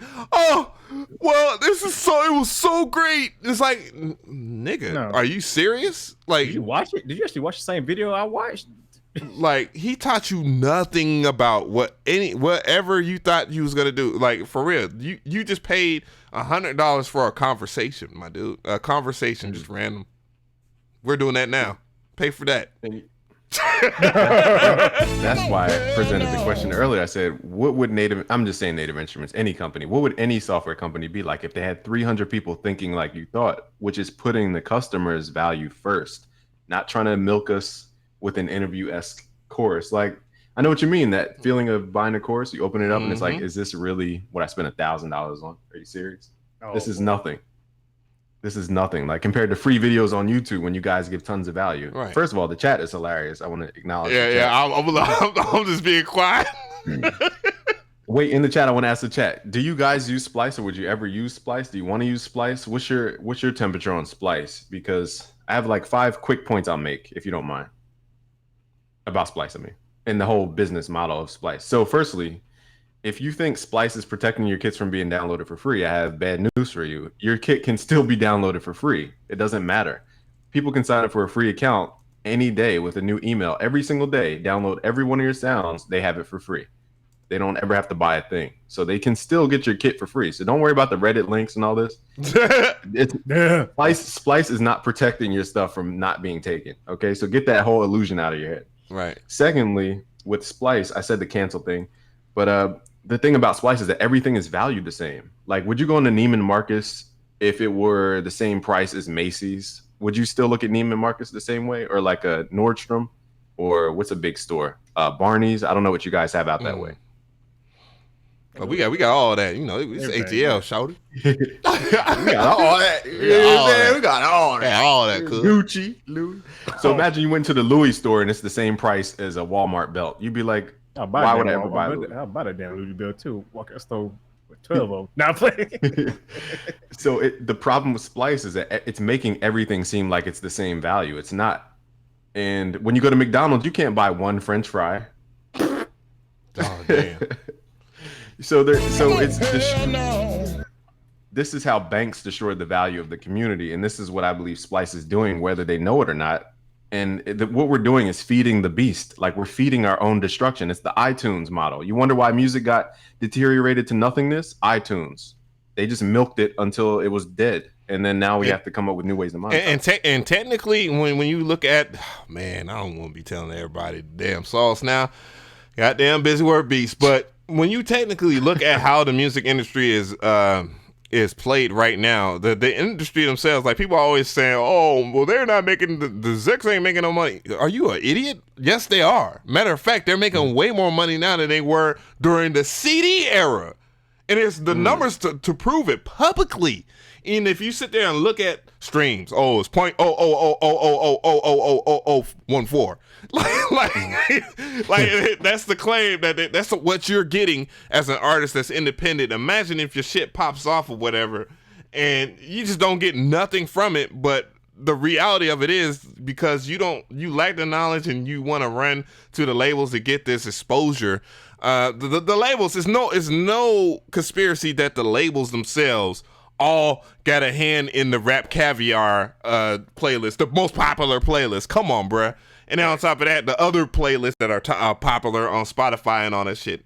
Like, anytime like new technology comes around and it has to do with music, the labels find a way to sue them, and it's easy for them to do that, because all they have to do is just make up an account and do the most disrespectful stuff to the platform, and then they just get their lawyers to clean them up because they've been around for quite a while. So, but it's no conspiracy whatsoever. Is no conspiracy behind the fact that streaming, you get little to nothing. but yet the labels still make maximum top dollar because they have all other connections, and they're more likely merged with different companies. If you look at some of the biggest parent companies or even the smaller companies, they're all connected to like a parent company like Warner Brothers or UMG. Like they all have like film and all this stuff. And so you think about the connections of Sony. Oh my God, like Sony, PlayStation, all your favorite electronics, all this stuff matters a lot. I'm supposed to be a dumb motherfucker. I'm not supposed to be talking on this level. You know, I'm not supposed to. I'm supposed to be delusional. But go ahead. No, I had a conversation with Av. I want y'all to know Av is way smarter than he presents himself to be. He is putting on a front. He is super smart. I talked to him on the phone. We had a long conversation. That was a really good conversation too, by the way. Appreciate it. The horse. But I turned up all. Now I'm curious, Mr. Different. I don't think we got to your perspective on, on the splice thing. But I'm just curious, like, because there's so many rabbit holes we can get into. But what's your like gut feeling though? Ain't gonna last. It ain't gonna last. It's already starting to fall off a little bit to me. But like I said, it's just the same old thing, man. They were in their heyday and it's starting to come. I ain't saying it's come to a crumble anytime soon. I'm pretty sure they got another couple of years in them. But well, they have investors behind them now. Again, like when you look at the relevance of Splice and different companies like that, their biggest thing is that they want to have big merger investors and have their hands to where they're the only ones to be the boss. It's just like if you look at per se the Madden series or NFL football video games, like EA made sure that they got the bag on that license, so that way if they seal that bag up, then they don't have any other influencers out there or any other companies that they have to compete against. And that actually is the end game to a lot of technology, music, whatever, is that you box out all the little guys and now you feed, and so you have the control of it. It's actually how society works in a nutshell anyways, because it's only being controlled by 5 different powers right now. Like society in a nutshell is controlled by 5 different large families, and and it's gonna be like that until somebody realizes what we realize, and that is you got to be able to again build up an infrastructure, a community that's gonna if we're gonna self-serve, we're gonna self-serve each other, and we're going to cultivate ourselves so that we can grow together realistically and not just be on some old fuck shit where hey, well, okay, well, I'm gonna get your favorite tap dancing ass producer or tap dancing ass artist to do this, and you're gonna like it, and you're gonna want to get you're gonna want to get places with him because he's on. I mean, you can actually see that with other people's movements. Like, it's solidified, but it's solidified by somebody, a massive power behind them. But yet they're trying to act like they're a big dog, and y'all can guess who I'm talking about because other people are trying to do it. Like, how the hell you got Drake placements, but yet you're signing to a nigga that's signed? Like, who does that, nigga? Like, do you really have clout? Does that really equal clout? But anyways. Yeah, see, you've seen the other side. A lot of people are still trying to figure out the other side, and that's just we're not trying to seek validation anymore. Like, we know our own value. But a lot of people, like for example, the Native Instruments flying people out, they don't know their own value yet. So they're just like, the only way I can value myself is if I'm aligned with this company or if I say I did this with them. And it's the same thing with placements and all these other things. But you're saying a lot, you're saying about world domination, like the Onassis family, the Kennedys, the Rockefellers, I think is up there. And when they tell us that we can really do anything we want, like our parents tell us that, you really can't do everything you want to do. That's not a reality. You'll get killed by one of these families trying to stop you. Right. But can we do a lot? Yes, we can do a lot. And that's what we're here to do is do a lot. Operate in love and not fear. Because the whole power structure right now is based on fear and money that doesn't even exist. And they have a problem controlling it because, hell, look, that's why you see all this turmoil on YouTube. Like, you can't have somebody that's promoting real news, and when the mass media that we know of the 90s and 80s, like the CNNs and the Fox News, have a corporate agenda that's making them billions, really, if not trillions of dollars, having everybody out of the know, not understanding why certain things are happening, because they can tell you whatever the fuck they want, but yeah, you have to believe that shit. But I'll leave all that from my dude MG the Future. Let's leave that. That's his thing. That's their thing. You know what I'm saying? I'm gonna let them have that. But let's see here. I don't even know where we're at right now. I just know that we're to the rabbit hole. Oh damn, man! All right, so back on topic here. We're gonna talk about again something that we was talking about earlier. That was conferences. Is it important about conferences? What should you be doing at conferences? If you should attend the conferences? If you spending money on yourself to go to a conference is freaking benign or stupid or whatever the hell it is, should you do it? So the Revolt Summit is actually coming up very soon. I'm not a partner in it or anything like that, but I do find myself going to it, and I have paid money, and I'm doing it as media. And when I paid the money, they actually reached out to me and it shocked the fuck out of me. But Revolt Summit is ran by Sean Puff Daddy Combs. The thing we're going to talk about, the spicy part about it, is the issues. Of course, everybody's been attacking him on Facebook for him doing a code called Love. Ironically, it was called Love, by the way. And you know, if we go down here to the bottom part of this, because we already covered this last week, the general admission price is $249.50. And see, a lot of people had problems with that, but see, the thing is, there's a lot of music conferences like NAMM and all these other ones. Well, NAMM you have to be invited to anyway, so but there's conferences, you think about like things like Dragon Con, Comic Con, and all this stuff like that. People go to those things with no problem, spend all this goddamn money on costumes and stuff like that. But you know, you do music, but you want to go to an event for free and actually be able to mingle with people that have been doing stuff in the industry for a long time for the Lowski Woski. And that's what pretty much everybody was saying. Like, dude, I thought you was doing something good for the community, and guess not. Like, it was really spicy in those. In the comment section, in the chat, and on IG as well. And you know, you look at the VIP price again, it's not, we're talking about $150,000, which is not, some people might pay well, no, if you paying $500 for rent, let me know, because I'm gonna move over there. But but anyways, you know, either way, people look at that as a large chunk of money, and it is, regardless of what type of person you are.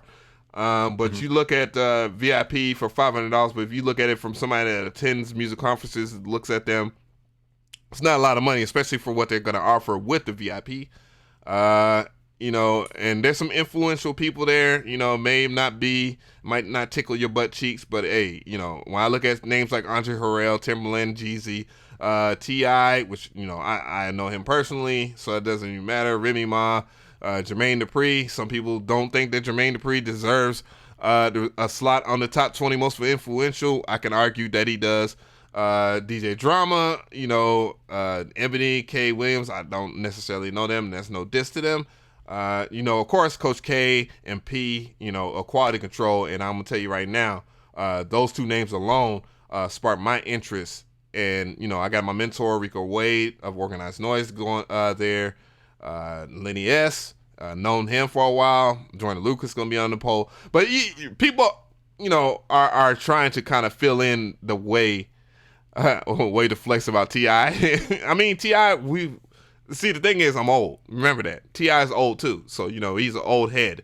So, T.I., being around the same age, open mic nights, he wasn't always big, by the way. You know what I'm saying? And, yeah. Anyways, pause. But how do y'all feel about this Revolt Summit? BusyWorkBeats, I'm going to let you chime in, sir. I talk a lot. I'll let Mr.Different hop in. All right, Mr. Different, chime in there, sir.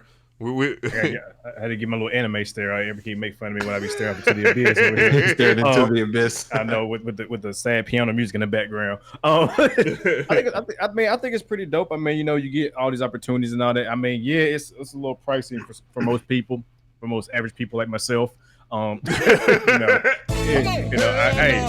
tell you, hey, I'm the stay-at-home producer. You know what I'm saying? I do this, but I don't do it on a major scale. But one day I will. You know, one day, yeah, get that. But yeah, I think it's a good idea. It depends on what plan you're going into it with. You know, what you're going there for. What's your end result? What are you trying to get out of it? If you just go there just to walk around and just gawk at everybody. But I take pictures and all that. You're really not getting your money worth for your value worth. So if you go to with a game plan, you know. And let me chime in on what you just said about the picture thing. Like your average person, mind you, is going to take a picture with some their favorite celebrity, post it on IG. And, you know, just to get the clout, you know, just to get the clout token. Ooh. But they're not going to have a conversation with that on-set celebrity that's taking a picture with about something that will probably tickle their interest in wanting them to expand their palette of business. You know what I'm saying? Like, people just want to be put on. They think of everything from a surface level. But the end game is that you bring something to the table when you do go to a conference, even if it's not with that celebrity. It might be with somebody you just met, because you're with all the producers that talk about, man, I can't find the artist, man. The Young Thug won't freaking rap on my beat, and the person that produced that track right there that Young Thug is on is fucking garbage. You know, those people. Yeah.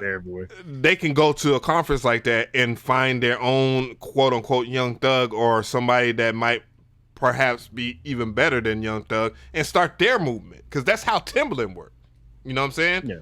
Timbaland had Missy and, you know, Genuine, and then you talk about like Bubba Sparks and Petey Pablo, people that, you know, that he further put on, and you know, he worked with Jay-Z, and the reason why is because they met at the same surface level. They met at level 1 instead of well, Jay-Z being at level 55 and, you know, Timbaland being at level 1. They met at the same level, and they was able to accomplish stuff because they loved working with each other. That's important. Yeah, and on top of that, you know, even after the fact, once you leave the conference, what are you going to do after that? If you did network, are you going to call some of the people up? Are you going to start conversation? You're going to start, you know, checking in, emailing, or you're actually going to do that stuff? So I said, if you go to these conferences and don't do nothing with it, yeah, waste the money. You just blew your money, get your picture, whatever, wham. But if you go to with a game plan, a strategy, you know, you could come out with something more than just, you know, just going there and whatever. So, I mean, it's opportunity, you know, just depend. It's on a person by person basis. You know, if you're going to do it for real, do it with the intent, you know, to go further.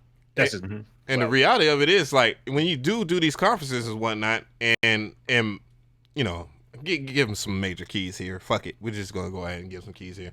You should get studio time. Get studio time, and then if you are trying to get with X-on artists or whatever, as you're a producer or whatnot, have that studio time. Tell them, hey, well, I got a session, blah blah blah, here at this time. Whoop.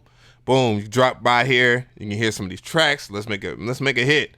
I guarantee you, I promise you that they're gonna take you way more serious than somebody that's handing a USB full of beats. I can almost guarantee you that USB that you give full of beats, regardless of how cute the USB or the CD is and all that crap, they're going to take the producer that has the studio time way more serious. Because he's ready to get the hit together. That's it. Mm-hmm. Yeah. All right. Do VIP ticket holders get to be around the celebrities? Did they get to have like picture time? Yeah, they get picture time. But the thing what I'm doing, and just I'm going to bring, because I'm actually doing a show. Like, I got a new show. I haven't trademarked it yet, because I want to trademark this shit. It's that type of serious merchandise and all that. But I'm gonna go in there, and I'm going to interview, you know, Timbaland and you know what I'm saying, ask them relevant questions that will actually be better than, hey, how can I submit beats to you and you know, get on a project? What the fuck? That's the last thing these niggas want to hear. Like, I'm pretty sure if I ask them some, you know, one, respecting the history of what they've done, the artistry, and ask some good general questions that every producer would enjoy, would be dope. But, you know, just going to interview and bring value to them and you. You feel me?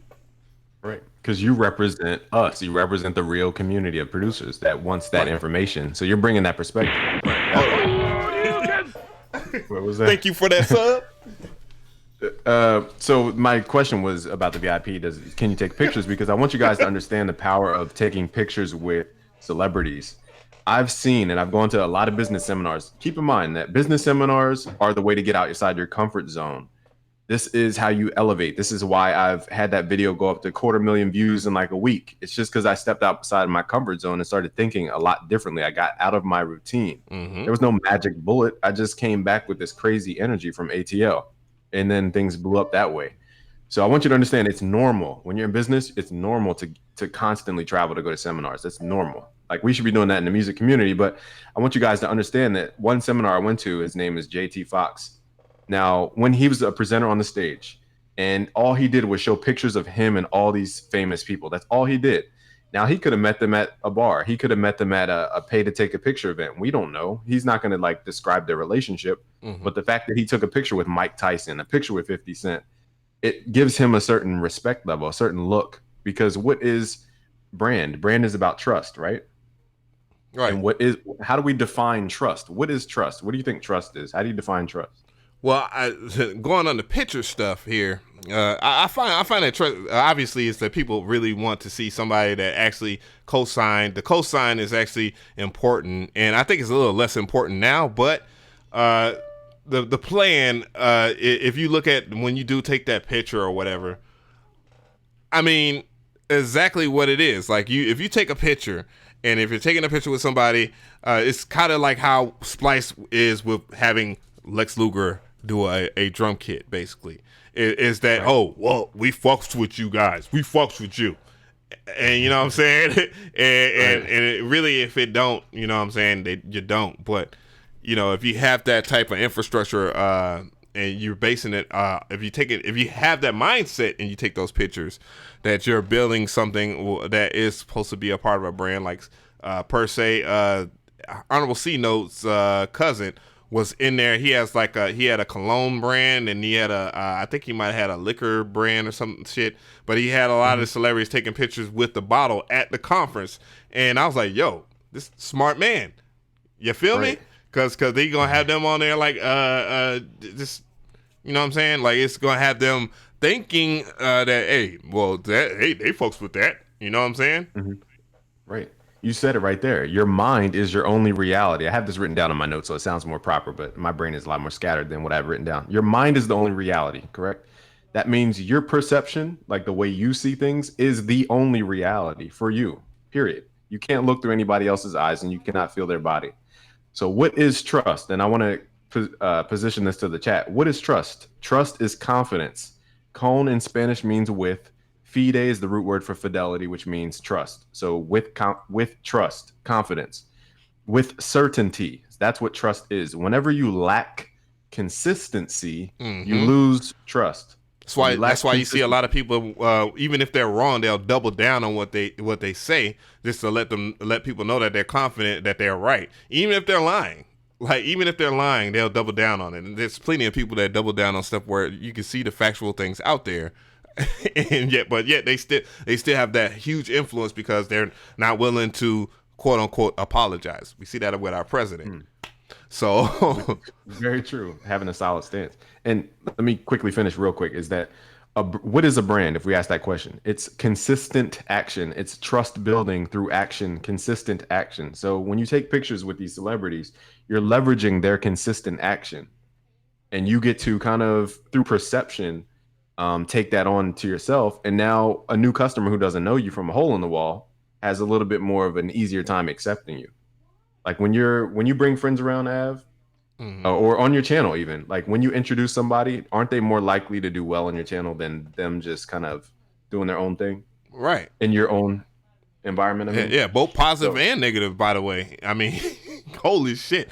I mean, the people that that I co-sign, both on a positive light and on a negative light, they end up either doing well or surpassing, and that's fine. I don't want to wish unsuccess on anybody. I don't give a shit if I don't like you or not.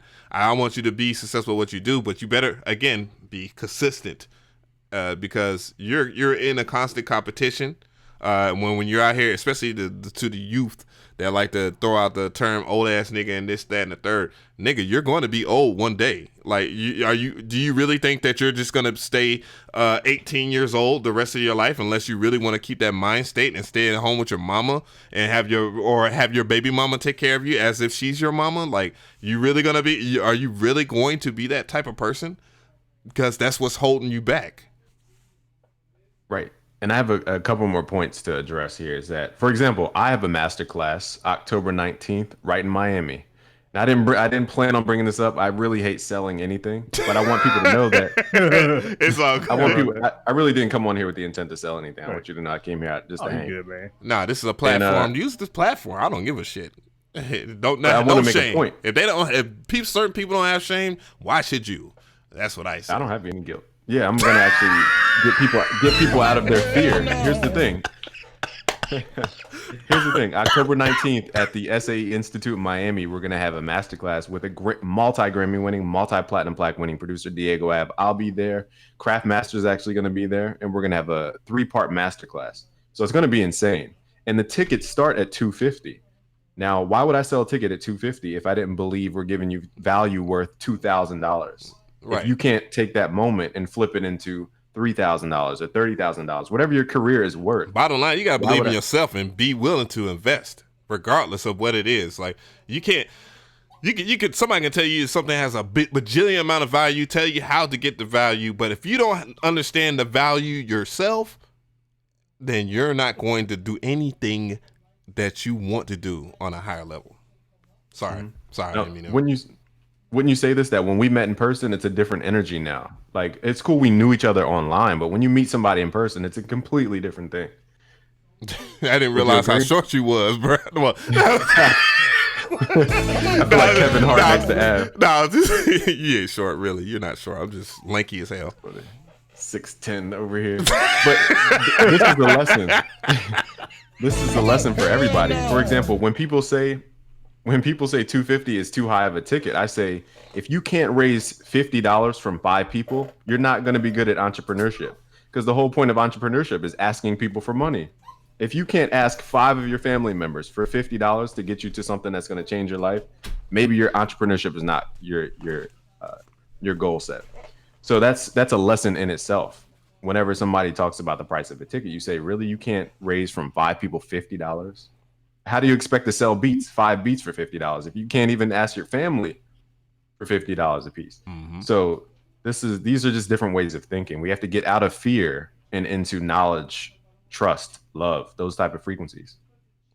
Yeah, I think the thing is about understanding value. Well, I was gonna actually talk about when we met up in a separate video, because I took a little bit of footage from that. But I wasn't gonna spill all the sauce, because that is your controlled environment, because you got everybody together. But there is a very important thing about community altogether, like meeting Sound Oracle, meeting Amon, and and mind you that me and Amon talk constantly, and that's important that you share your platform with each other. That was the main thing that we was talking about, like the build to each other, build with each other, and you should look at it. Hey, if this guy has 500,000 subscribers, and if this guy got 40,000 and all that, if we add up all of our subscribers together, we have a large conglomerate.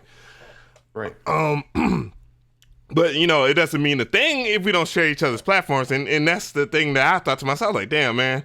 When hit me up, he was like, man, my bad, man. I'm gonna stream. Mind you, he's about to do a live for people that want beat reviews. He's gonna do one tonight. He's gonna double on the streaming today.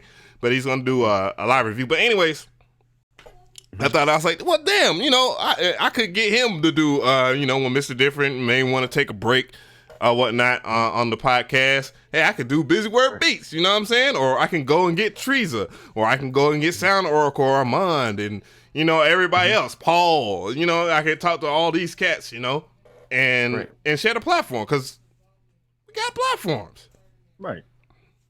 True, and that's the beauty. It's like, you guys in the chat, you have to realize that we're all a huge team trying to bring the most value to as possible. Like, for example, I did videos on Av McCree's bundles that he has on his site because I think they're cool, and now I'm in Ableton. I can use loops and all this stuff now.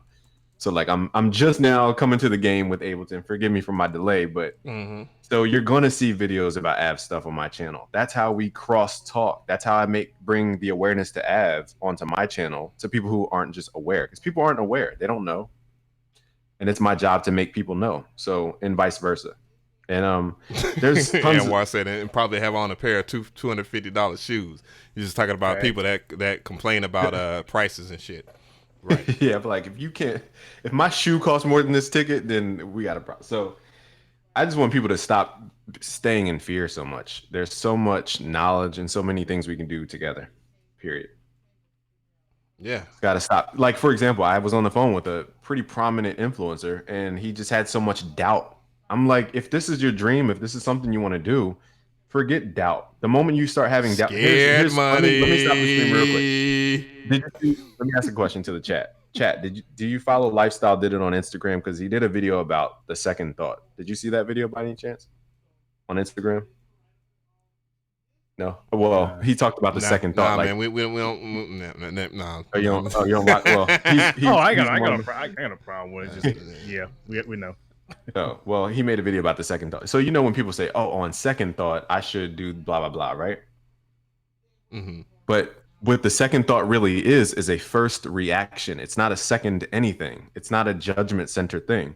So, for example, whenever you create an intention to do something, whenever you have a dream, whenever you are really excited about something, and then you have this thing called a second thought, it's really a first reaction to your intention. So let's say Av wants to come out with his own, your own show. You just talked about the show, right? Mm-hmm. That's your pure God, meaning alpha. With everybody.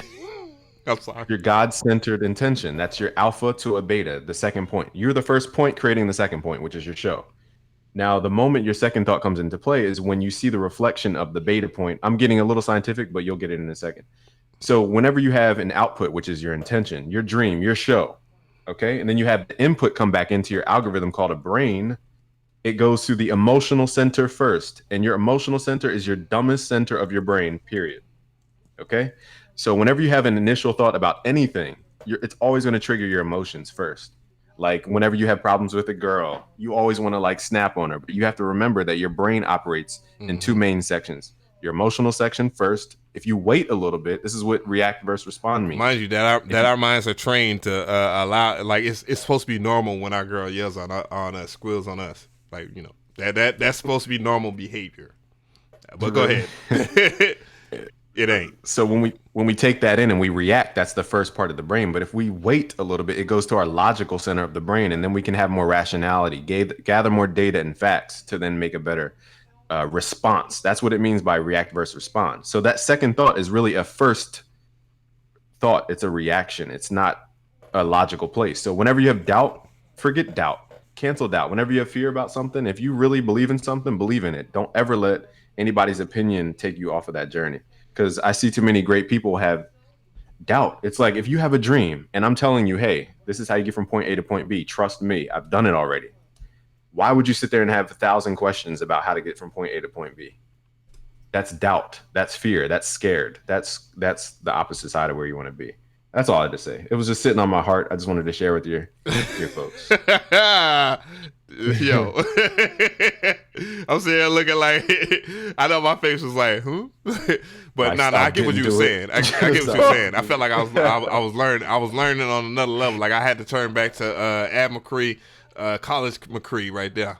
But yeah, but yeah, man. I mean, I feel as if like people should understand that they have a value, and then also that you have to take risks. But a lot of people, I feel that do have self-doubts, like they share things in common, and that is that they're used to being comfortable.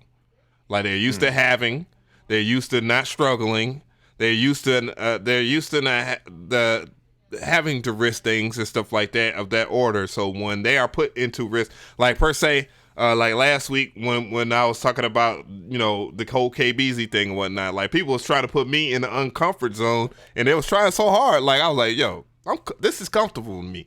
Like I grew up in a neighborhood where if you looked at people wrong, yo, you was either squabbing or you might get killed. Like for real. Like in my current environment is not too far from that right now. So I'm very comfortable with a whole bunch of conflict. For a long time, I couldn't go to sleep if there weren't gunshots outside. So think about that. So like when it comes to risking things and being out there and doing whatever, like a lot of in And you'll find also too that a lot of people that do achieve their dreams, they even got locked up. Like they even have done jail time. Now I'm not saying to go out there and rob somebody or anything like that. I'm just saying being a risk taker is very important to what you're going to do with your strategy. Like you can't just sit there and think you're going to copy people, and people aren't, and then you're going to be in a comfort level. Like you have to invent. Like if you're not, you can't say that you're an innovator or creator if you don't know how to create. And copying shit is not creating. I know we have to learn, and that is important that you do learn. And even our own school system kind of goes against the grain of teaching these children some things that is absolutely complete and utter garbage. But things like mathematics and science and stuff like that, those are things that are, regardless of your belief, are proven in some shape or form because there's applied science to it. So, you got to be able to take these damn risks, man, and be out there and try to do stuff different from other people, even if you might have the same approach. You feel me? That's all that really matters at the end of the day. Let me see. What were we talking about? Like we're talking about just Revolt Summit. Yeah, that was chasing their dream. It's like but it does. Well, no, we were talking about the conference actually. Yeah, but that's important to all this is important to going to a musical conference. Like, And I just want people to understand, like, if $250 is something that's holding you back in life, like, do you know how much money you spend in your lifetime? You probably spend $1 million in your lifetime. Absolutely. You probably spent more than millions of dollars, your family all together, and then you got to look at the way you're spending your money. And that's the thing. Like, I just want to say one last thing. I keep saying this over and over again, but again, October 19th, we're going to be in Miami at the SAE Institute. I want to see you there. You can go to my IG at BusyWorkBeats to learn more about it. Oh, shit. I didn't even know they had one in Miami. Man, I would have shit. October 19th. I'll sacrifice my budget or whatever. Hell yeah. But the reason I'm bringing this up is one last thing is in New York, I had a mastermind meeting and the venue for 4 hours cost $15,000 for me to rent it out. Okay. And people, when they came to me talking about, I can't afford a $247 ticket. Really? I believe in this so much. I spent $15,000 on it. So you can't complain about your 250 and tell me that you have doubts about it. When I put down my balls to the concrete and put $15,000 down. Right. So never tell me that you have doubts about money ever, because it comes back 100-fold. Yeah, exactly. Like people don't understand, man. You really gotta put in the work, man. It's not no damn make a self-fly website and post a whole bunch of other people's shit and sell it for X amount less and go on IG and private message everybody, sell other people's hard work, and then think you're gonna make the $1 billion or $1 million come up. And I'm not trying to put a dollar sign behind it, because that's like one thing we have to separate is that money and success aren't the same thing. You could be very successful without a lot of money, dude. Without money, you could be very successful. Trust me, I'm very successful. But the reality of it is, like, okay, you do need money. We all know that. Like, everybody needs, but it takes money to make money. If I think somebody needs to just, sometimes I be wanting, I know I'm old, but I be wanting to wring these little young niggas' neck. Like, nigga, it take money to make money. Nobody's showing them that, though. You gotta understand. Nobody's showing them that you gotta invest in yourself and show the return. People just show them the outcome of the end result, pretty much. They're just seeing the end result. They're not saying, oh, I had to put this much forward to get this much to get to where I am now. It's just like, oh, I got a new car, big house, I'm on vacation, I'm flying around the world. But sometimes it might take the McDonald's job. Man, I know I worked in that job for I don't know how long if I quit it. You know what I'm saying? I mean, you gotta go somewhere. It help fund my music production in my studio so I can, do what I gotta do. So yeah, I mean, most multi-millionaires. I think more people need to show like the full process of it. That's all it is. Just people just skipping the whole process, just going straight to the end. Most people, what they don't understand is a lot of the most influential people that you probably look up to, that's driving the Bugatti, blah blah blah, and all that shit. Like these dudes they was probably janitors. So they understood things from a surface level, from being looked at the lowest point, to understanding self-value and all that stuff. Now I ain't gonna lie to you now. I definitely was sweeping up some brooms and taking out some trash and upkeeping them businesses and all that stuff from a lower level. And it took that for me to understand now that I got to have my foot on the pedal no matter what. Especially at the position that I'm at, regardless. And I see the comments, and it's funny that people say in the comments, like they're like, "Oh man, Av got ops everywhere." No, I don't. I don't have ops. I just don't respect people that don't respect working hard, and they want to take shortcuts. And a lot of this generation, they want to take shortcuts. They want to take shortcuts, and they want to be the star.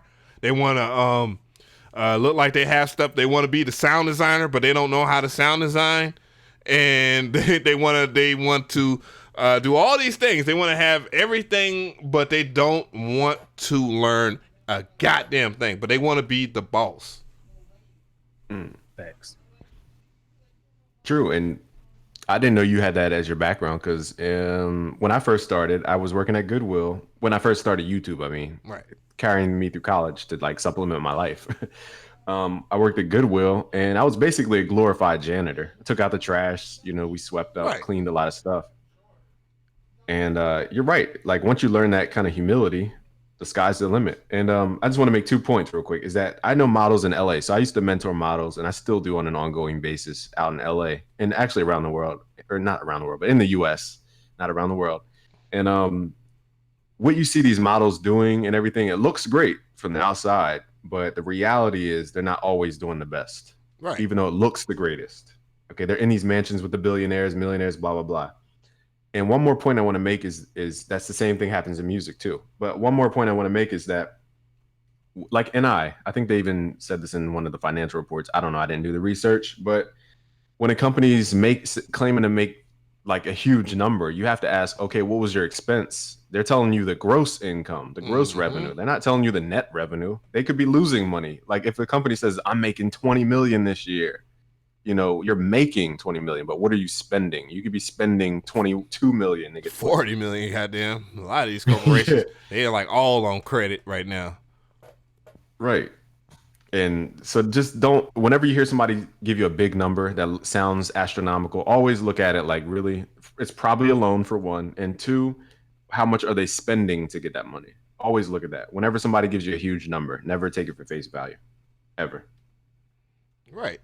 And the thing is about building like a business from a lower level, mind you, that I speak from a lower level because I come from a lower level. My parents weren't keeping me up. I wouldn't buy a damn BMW on my birthday or Mercedes-Benz. You know what I'm saying? I was fucking walking from miles on down to school and stuff like that. Even when I played ball, and mind you, I played ball at some of the highest levels possible, to being D1 college ball, varsity, obviously varsity. I mean, you ain't gonna get no D1 scholarship or scholarship offers if you wasn't playing varsity. But like, even from that point, like I understood my own self-value and my own self-worth, even though it took like my high school coach to realize like these motherfuckers don't like you because, dude, you're doing things natural that they wish they could do. Like these dudes can't jump 40 feet and don't have a 45-inch vertical. Like none of these dudes, like you can block shots. You know what I'm saying?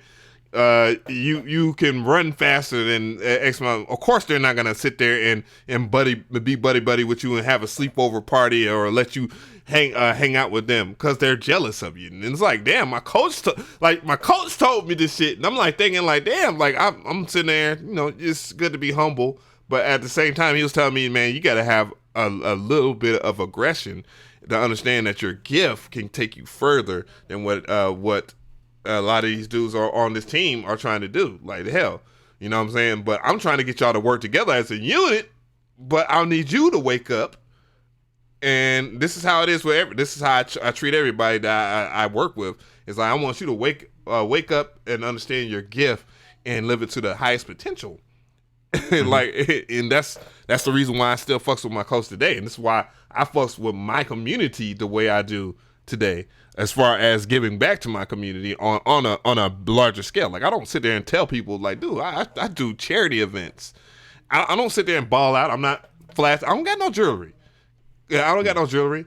I don't sit there. I don't got the nicest car. One car household, but I can have 2 or 3 cars. But you know what? I choose to do right by my community, because at the same goddamn time,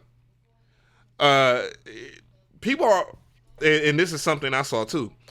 People don't attend your funeral because you was the most populous person.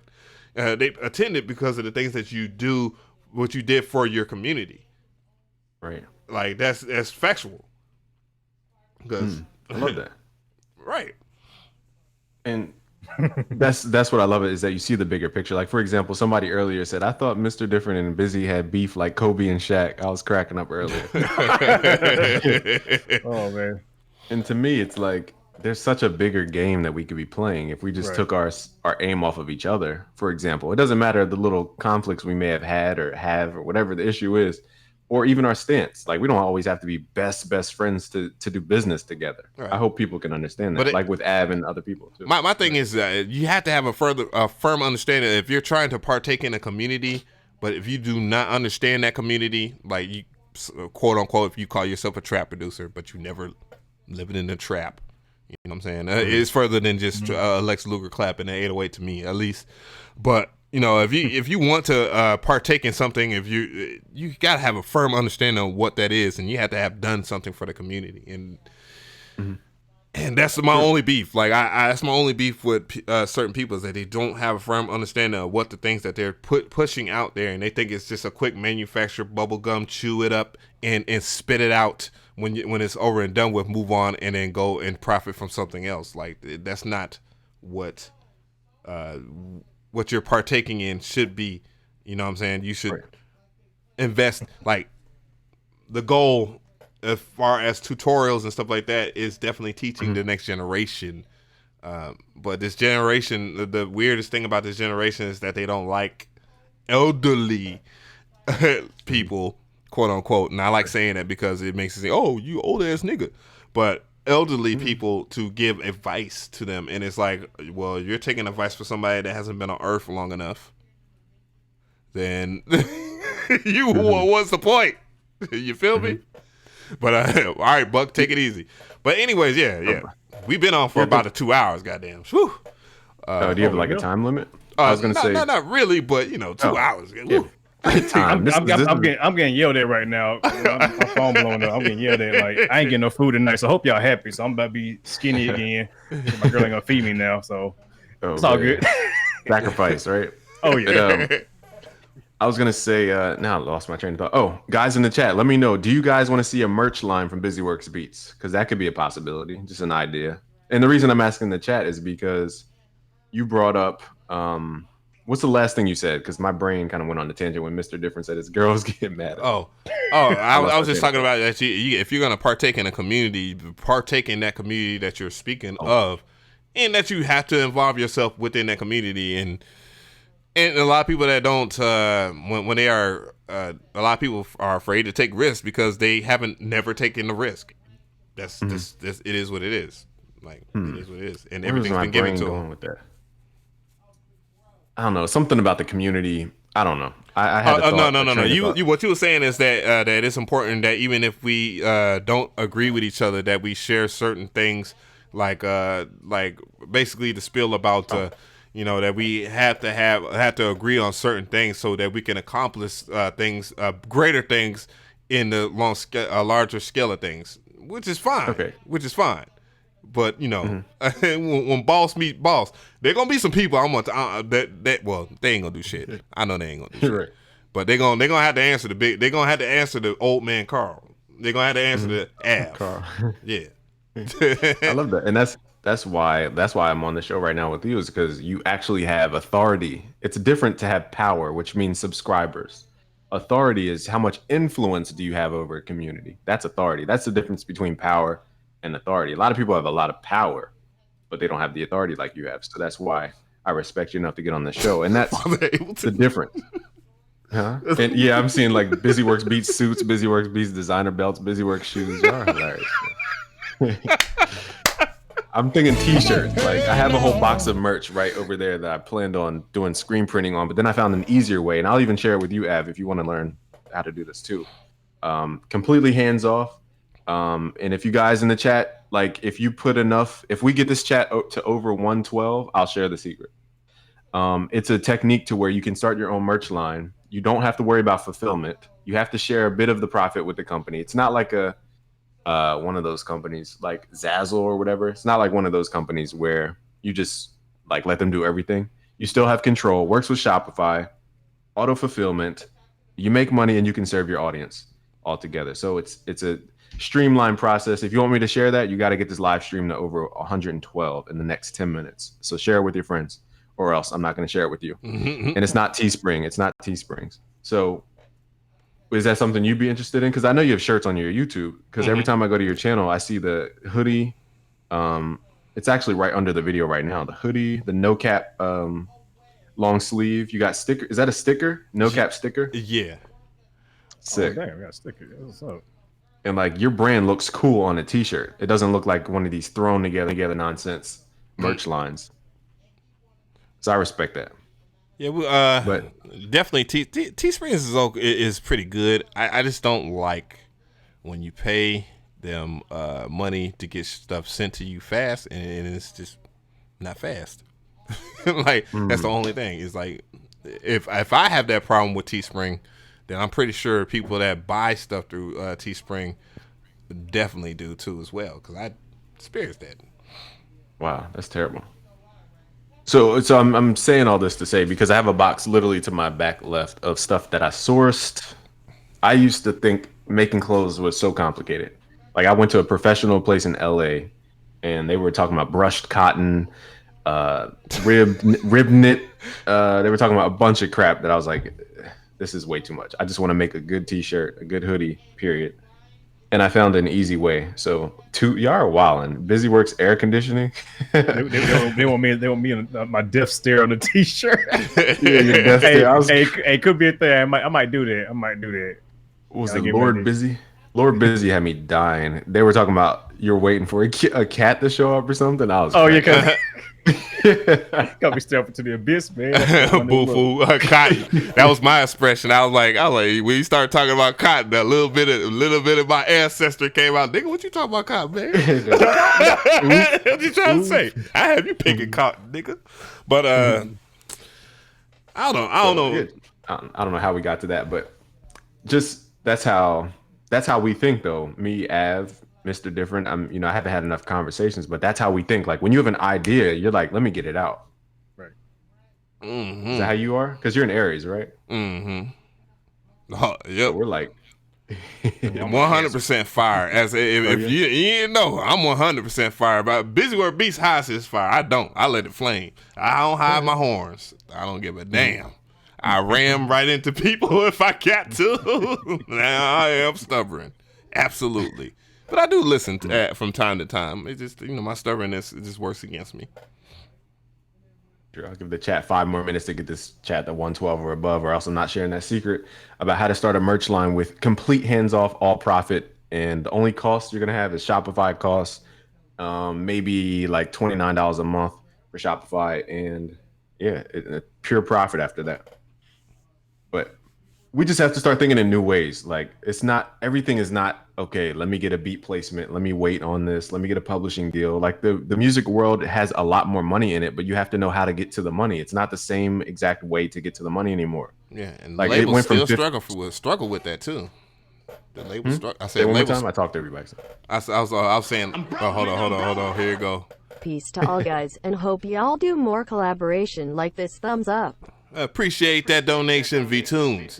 But no, I was saying labels are still trying to figure out for the most part. I mean, they obviously when you sit there and you look at certain YouTube channels that are affiliated or quote unquote are hiding their label deals, they have things, of course, that they will do, like they'll fluctuate their views and all that stuff.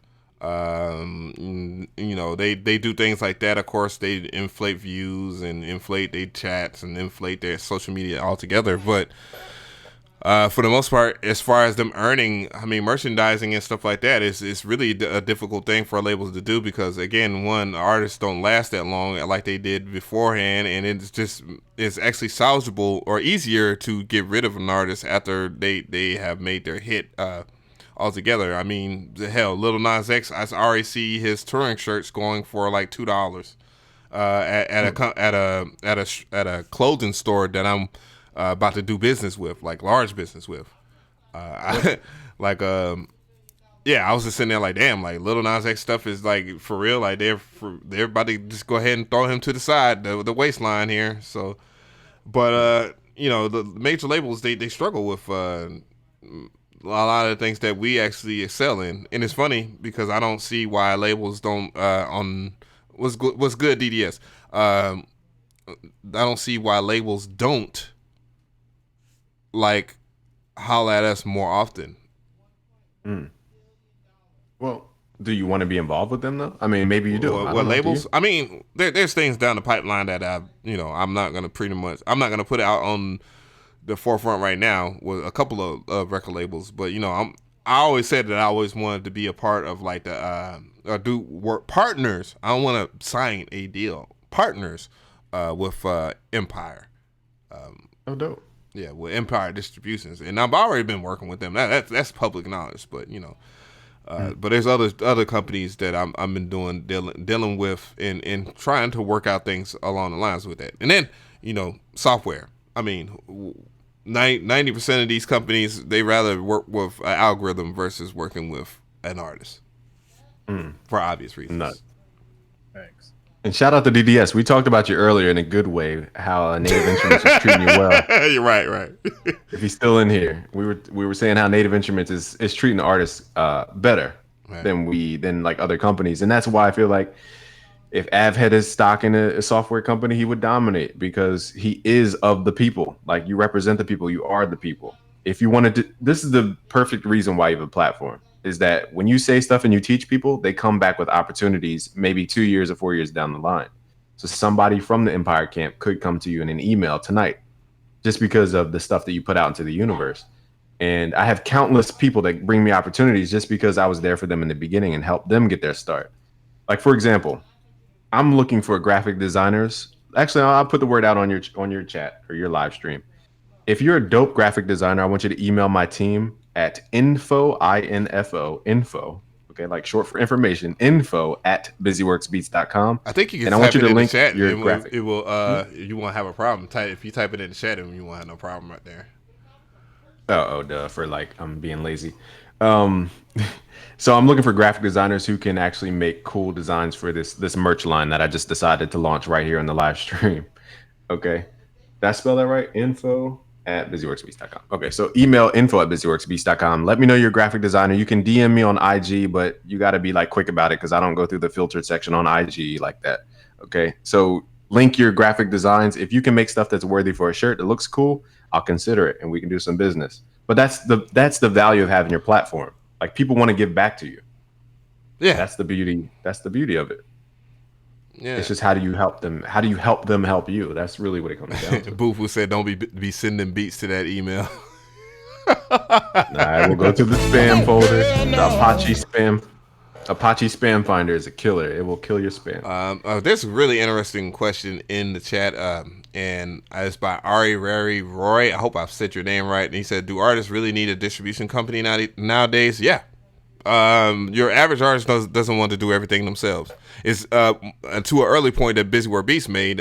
He's like that artists just want to be artists. Basically, they don't want to do all the business behind it, and therefore, even though it makes sense to have a management team and all that stuff like that, of course, having a distributor will make sense too. When I did rap, and all that, like we used to print out our own CDs and all that stuff. We was doing everything in house. Same thing with BusyWorkBeats is talking about graphic artists and all this stuff. It's like a lot of the stuff that I'm doing now is just old news to me. I'm just recycling what I've learned from the past, get rid of the mistakes, and learning how to fail again, but with less, learning to do new things so you can not fail again or whatever. But the thing is, yes, absolutely, artists need distributors if they're not going to create their own. If they're not going to push themselves out there.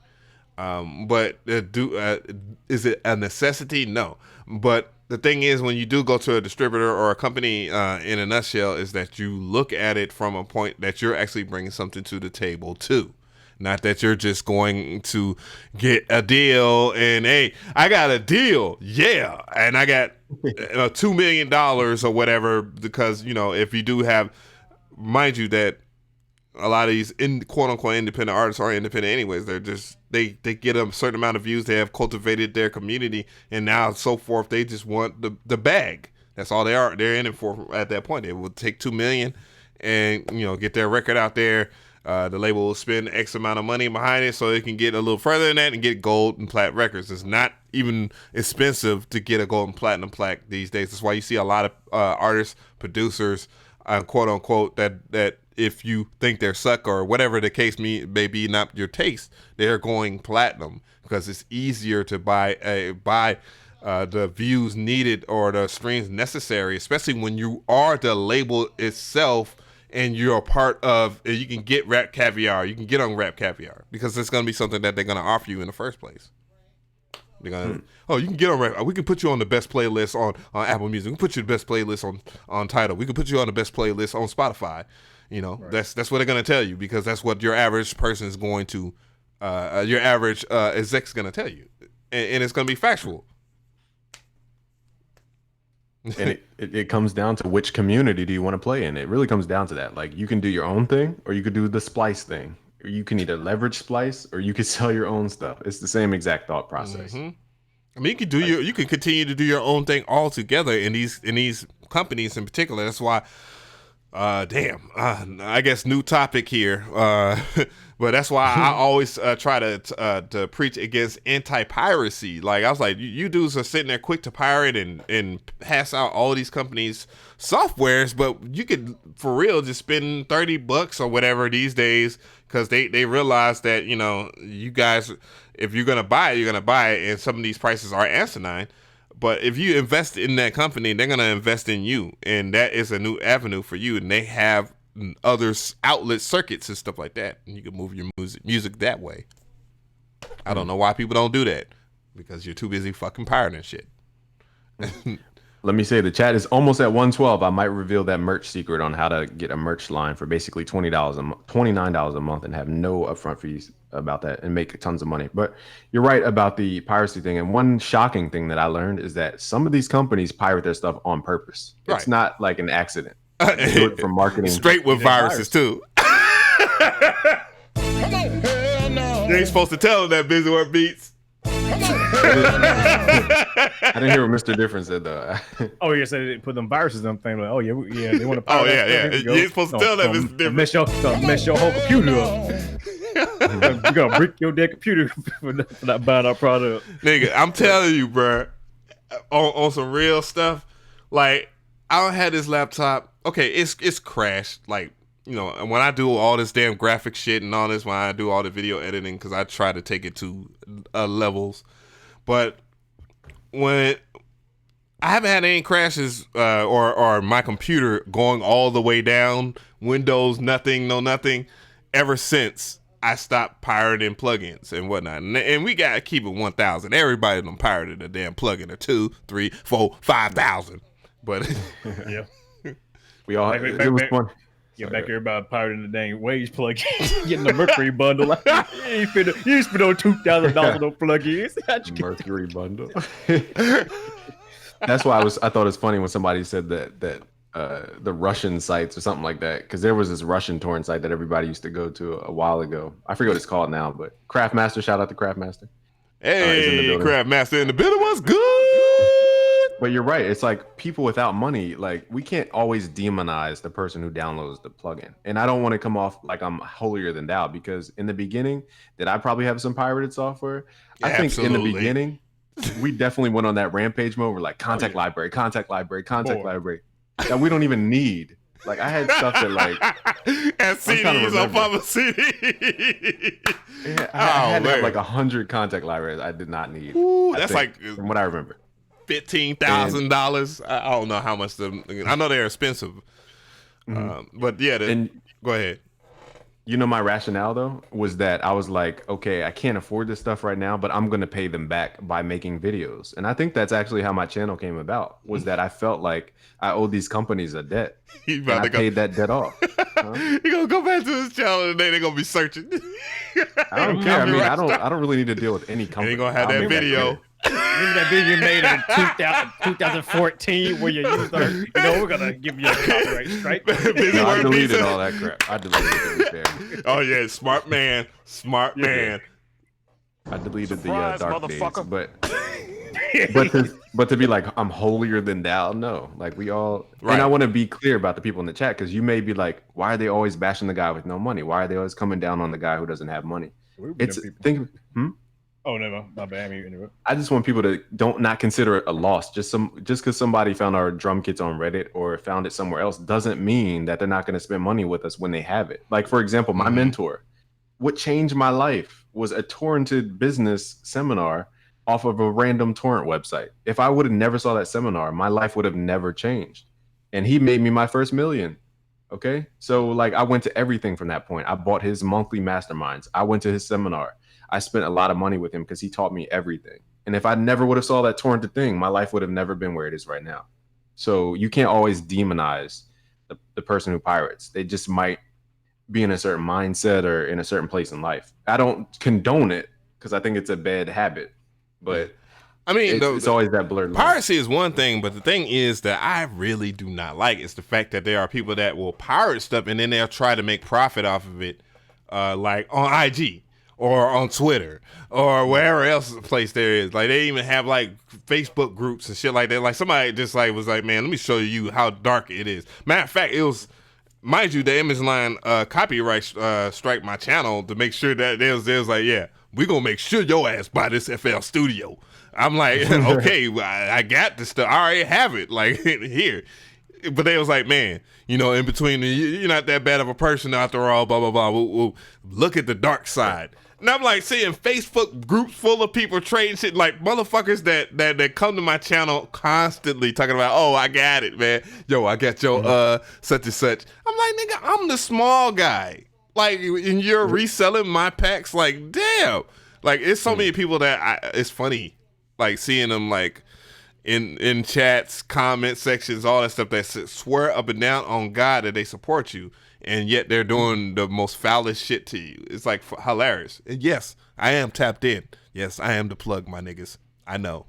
But no respect to the people who sell. I agree. Like the people who upload and sell. Oh, I keep talking over your sound effects. No, you good. You can go ahead, run it. The people who upload and sell, yeah, F them. But the people who are downloading, you can't always you can't stop them for whatever they're doing. And I got rid of all the pirated stuff. The companies actually give me plugins now, so we're on a different relationship. I mean, we all been there. Nobody's perfect. If nobody comes out the gate just buying everything, that's a lie. So unless you're rich as shit, you gotta do survive. Unless you're rich as shit, yeah, then they'll do that. Yeah, mom and daddy, buying your stuff, for Christmas and all that, Santa in the Claus basement and shit with damn lights and shit. You can get fluorescent lights and shit, flexing and shit. Your parents really got all that goo wop. But anyways, the thing about piracy altogether is that, it's just not going to stop. But at the same time, they have already ready-made that, like they have answers for all that. One is that they make it affordable. Two, subscription-based plugins. Three, putting their stuff out there and controlling the masses themselves and making sure that they release their stuff. And four, not providing to certain people altogether with iLock and certain things like that. That's why when I do a UVI video, it takes like months, if not a long time before people go like, oh man, like damn, this UVI shit is actually fucking dope. So I don't know anything about this company, but I know they have iLock and I can't find it on audios. Like shit like come on, hell no. But you know, the end game behind piracy altogether is that, you know, it's control. Like it for real is control.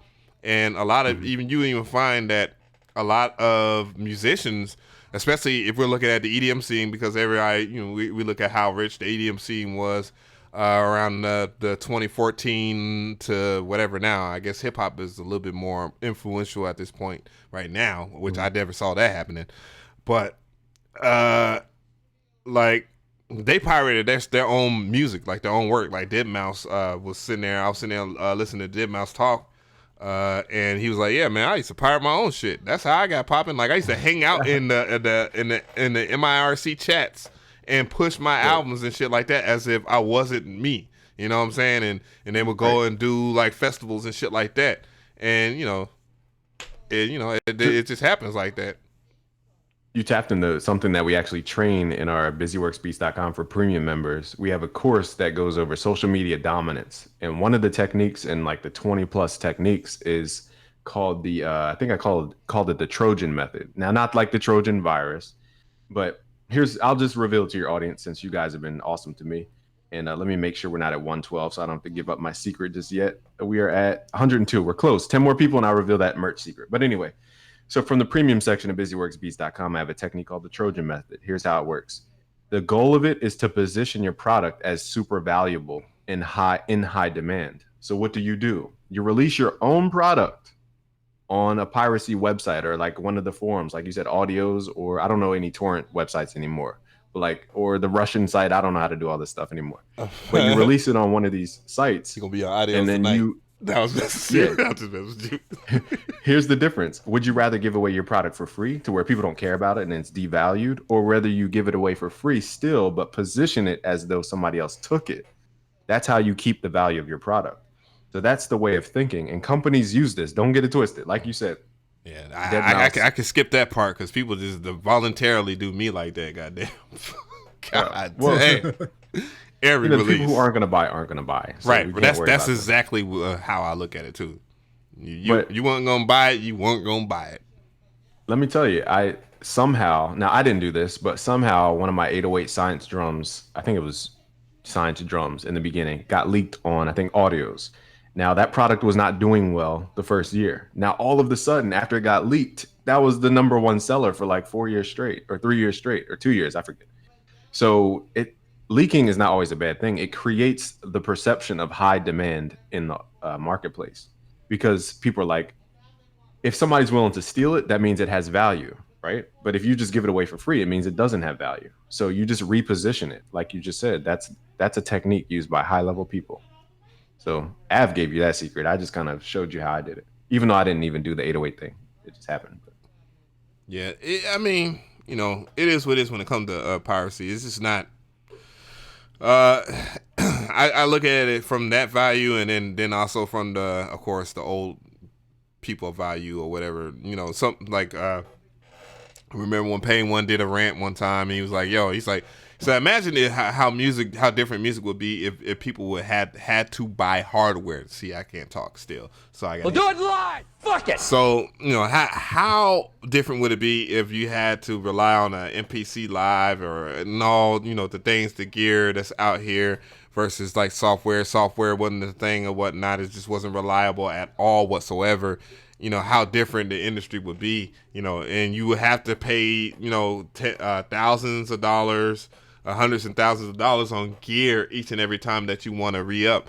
But the end result of that argument that he was saying is that you end up learning to utilize on-set tools that you have per se, and it's also a big crutch behind piracy too as well. If you're like one of those people that have to go and download this when it come out, download that when it comes out, download this when it comes out, download like even I don't like to do reviews on each and every last thing that companies want to send me because I'm like, man, dude, like I'm trying to digest what I have over here.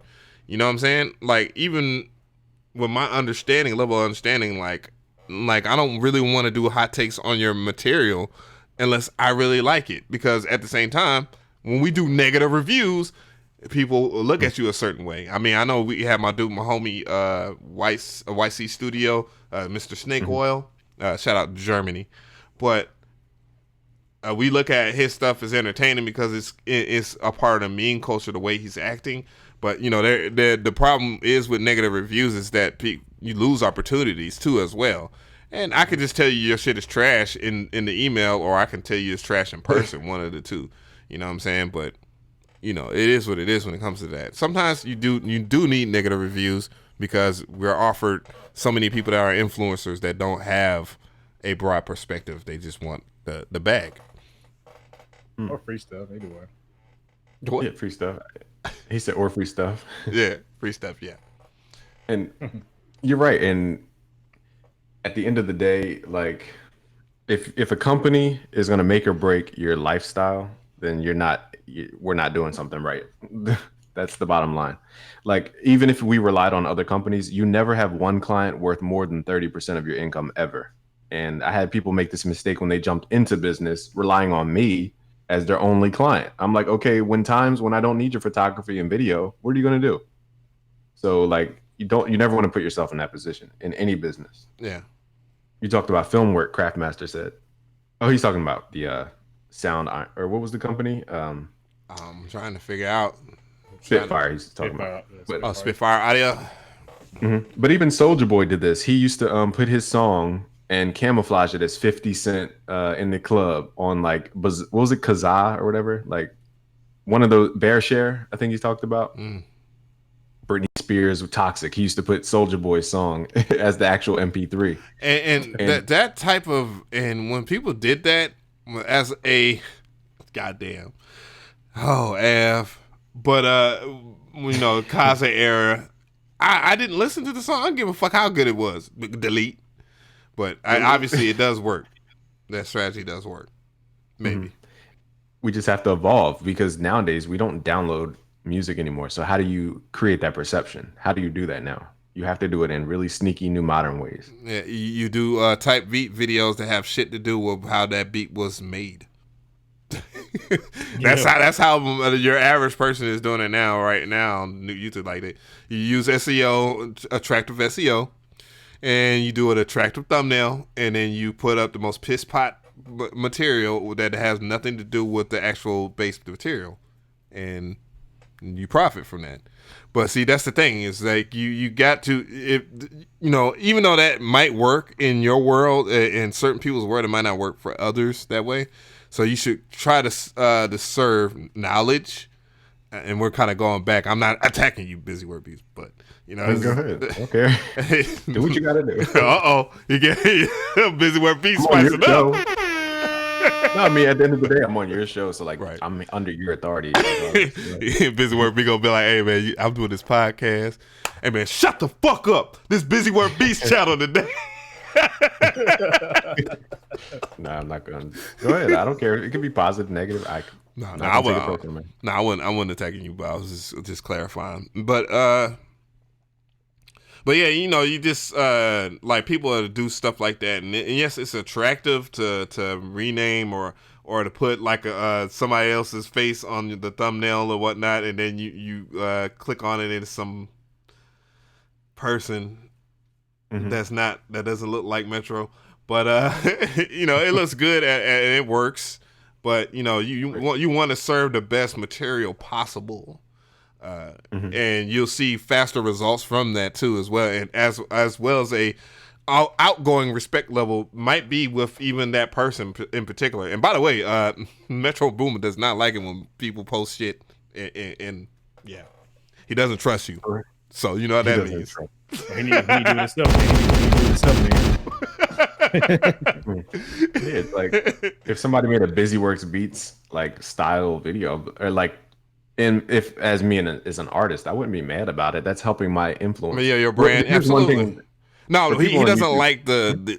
When I talk to him about it, I say, "Dog, I've done videos on." He's like, "Yeah, but if it's been spot on or close." You know what I'm saying? He said, man, I got people that's like using my face on their thumbnails, and it has nothing to do with my work at all. And yeah, that does make sense. You know, if you, per se, you know how YouTube works. So if you use a famous person on the thumbnail, and then you have how to make a simple beat, and their name is on the thumbnail, and you know, it just has no association to them. it doesn't really necessarily grow their brand. It's just you using their brand for your clout. You feel me? And I understand where he was coming from with it, because I thought he was good. I thought he was about to get spicy on me. I was like, yo, this nigga Metro Boomin is about to get spicy on me. What the fuck? Yeah. And he's entitled to his own opinion, how he feels about it. To me, though, you know, that's kind of like saying that Drake should control every publication about himself. That's what makes Drake so does popular. that because a good job of that. Damn it. Who? I said UMG does a good job of that. They strike UMG? you so hard. Oh, well, I mean, just for example, Drake-ish. Like, for example, Drake's huge because he makes tons of businesses money. He doesn't get that check in the mail, though, from the bars that profit from him being in town, from the hotels that profit from him, from the stadium. Like, he is bringing massive amounts of commerce everywhere he goes. He doesn't get the money for it, though, unfortunately. Well, my computer keeps trying to restart itself. Hold on. But Schmidt, that's, here we go again. It's the same thing. Like, you know, whether it's Metro or Murder Beats or whoever, if your name is so huge that it's making other people money, that's how your name gets even bigger, because you're making other people money, and they're going to try and make more money and more money. But everybody has their own opinion. I can see where he's coming from, though. He doesn't want to be associated with, like, that's his style. Right. Like, belittle, like, oh, this is what you think of Metro Beats? Like, so. But here's one thing I wanted to address to YouTube creators. Like, I know DDS is in here, Craftmaster's in here, because MG's been going off on this a lot. And I'm just, with MG, I just hope he hears this. I'm using MG as an example because he's constantly going off on people about, like, taking his style. Teaching is teaching somebody your style, correct? Mm-hmm. So when I teach you how to do something like fish, and I teach you how to fish with one rod, I expect the person that I just taught to fish with one rod to do the same exact thing I just did. So we can't get mad that we see clones of ourselves. That's the whole point of teaching. That's how you know if you're a good teacher. If you're a great teacher, you're going to create an exact clone of yourself. So why are we getting mad at the people that look like us or do the things that we taught them how to do? If you don't want clones, you got to stop teaching. And that's a paradox. So, you know, that's just something for the YouTube community to really, like, readjust, I think. I think I can chime in on that of where MG the Future is coming from. You know, even though he was taken to the extreme of, like, damn, you can't talk about this plugin. Like, it's like this nigga talk about this plugin, and I was the one that was talking about that plugin first. But I understand why he was so hypersensitive about situations like that. When people are taking topics that you first introduced to the world, and then, you know, they pretty much verbatim closely or in some ways insinuate that they got this from somewhere, but they are not willing to credit you, and they are a bigger platform. And, you know, they can help grow them. Because, mind you, you know, collaboration, again, we talked about this within our community meeting. Collaboration is important. You know, you without the cosign, some people just don't see the vision, see the whole entire complete package. You feel me?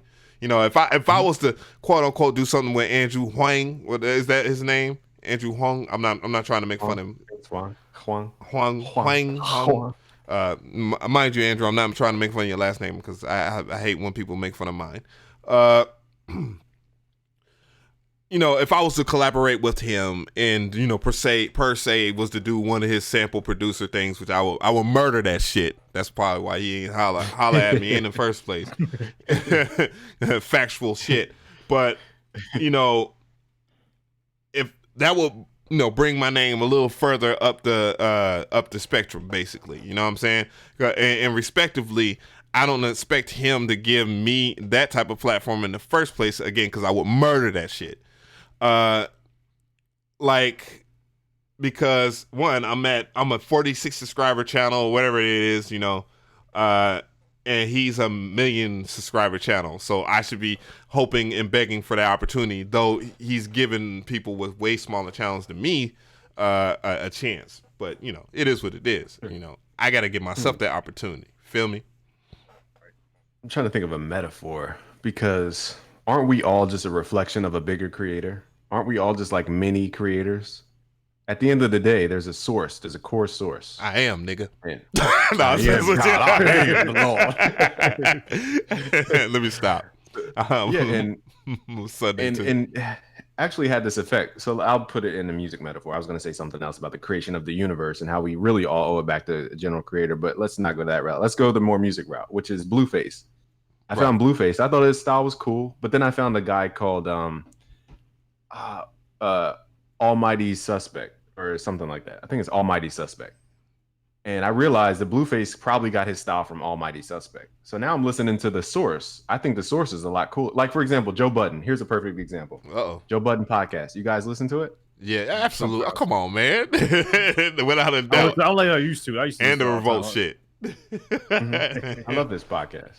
I love it. And now imagine how many channels on YouTube and how many podcasts kind of take their ideas from him and kind of regurgitate the style. Mm-hmm. But then when you find out the source, you're like, why would I ever go to the duplicate? I'm going to go to the source. So once you find the source, that's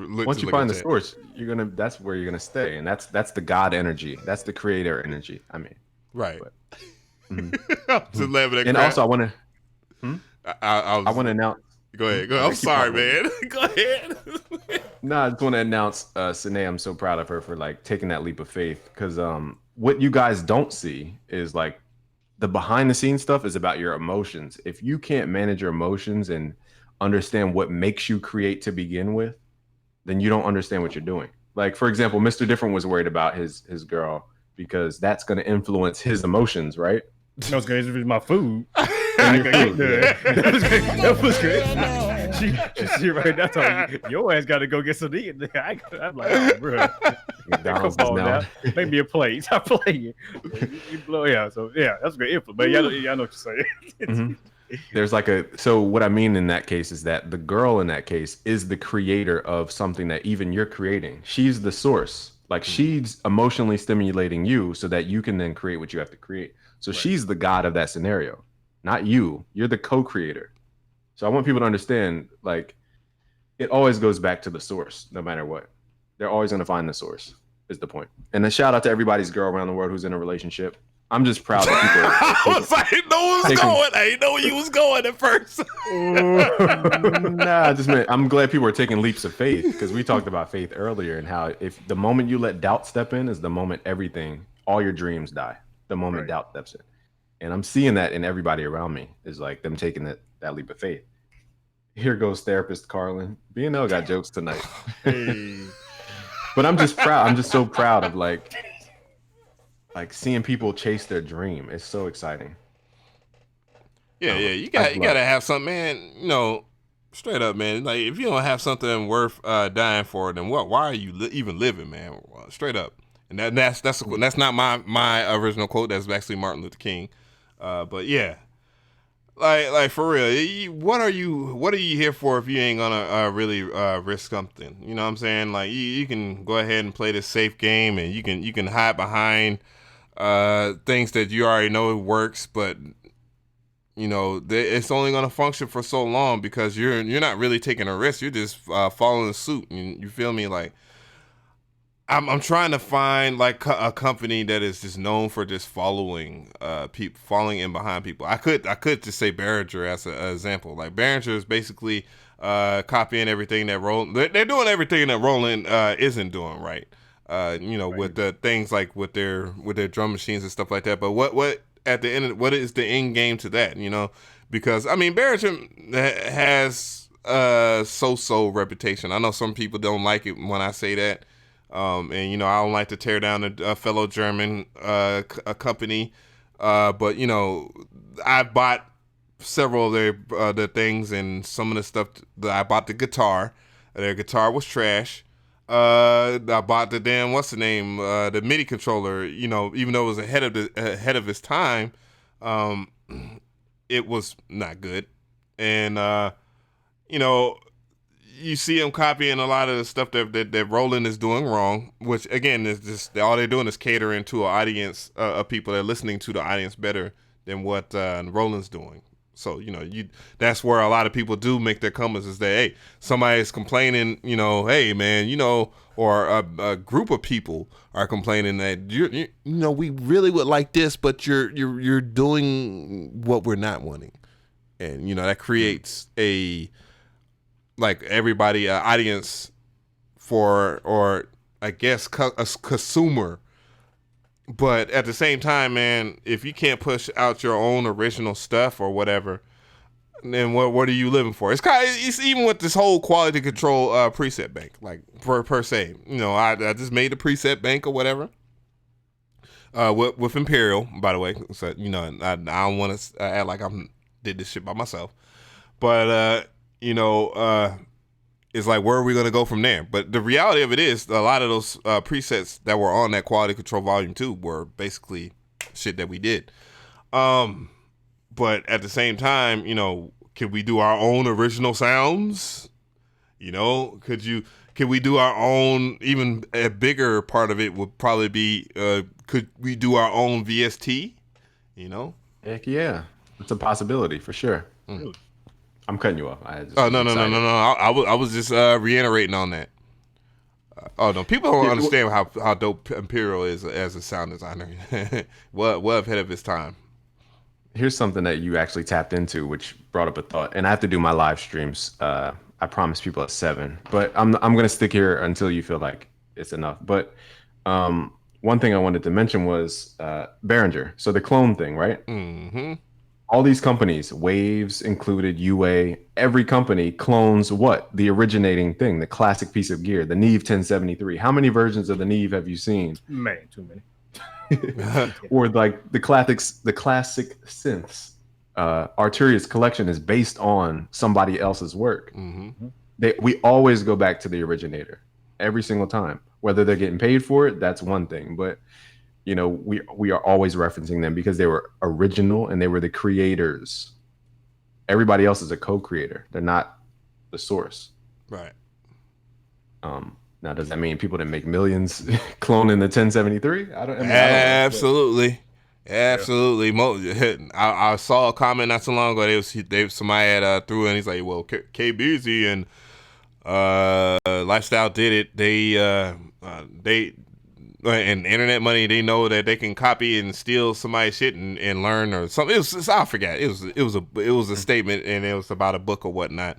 They learned that great artists steal, and it is what it is. I mean, if you look at Elvis, he stole the hell out of people's music, and to his credit, the audience that he was catering for thought it was brand new stuff, basically. And goddamn, I just really go there with the Elvis shit. Yeah, but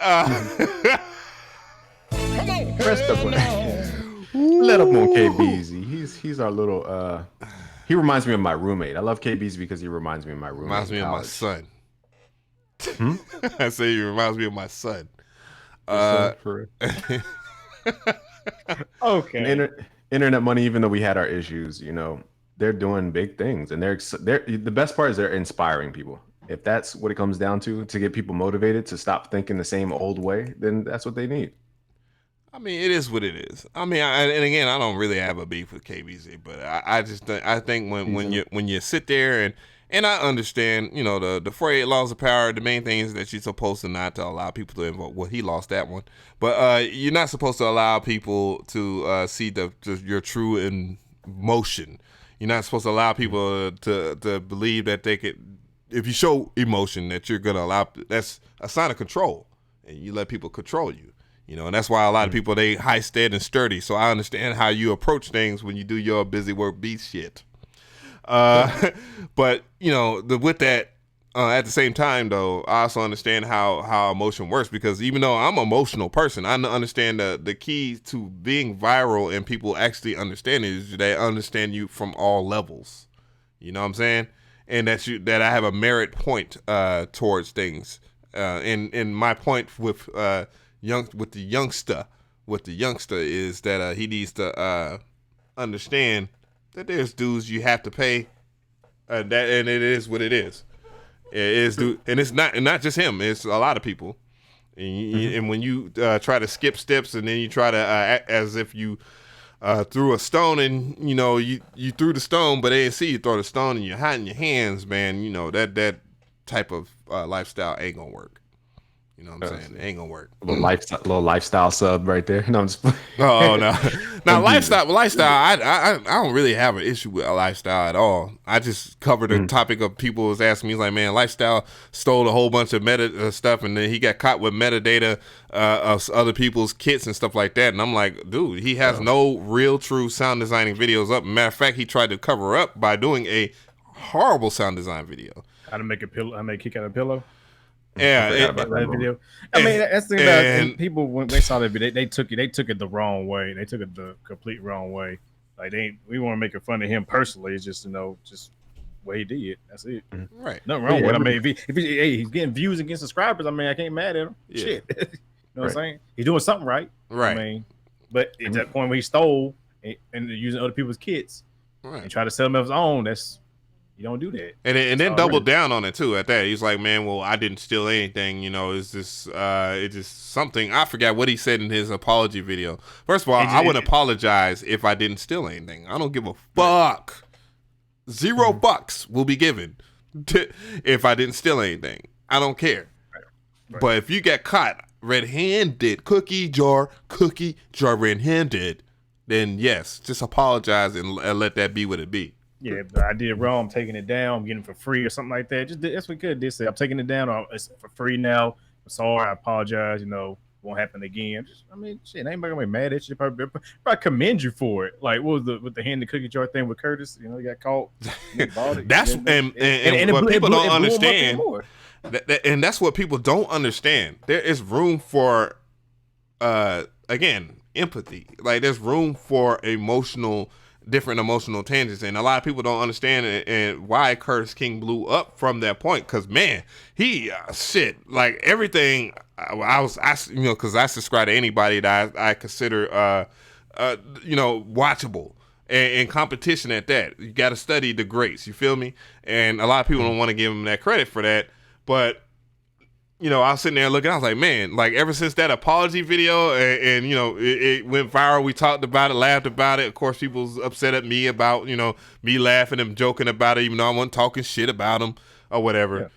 I was like, his genuine sadness, even though it was hilarity and he was being sincere,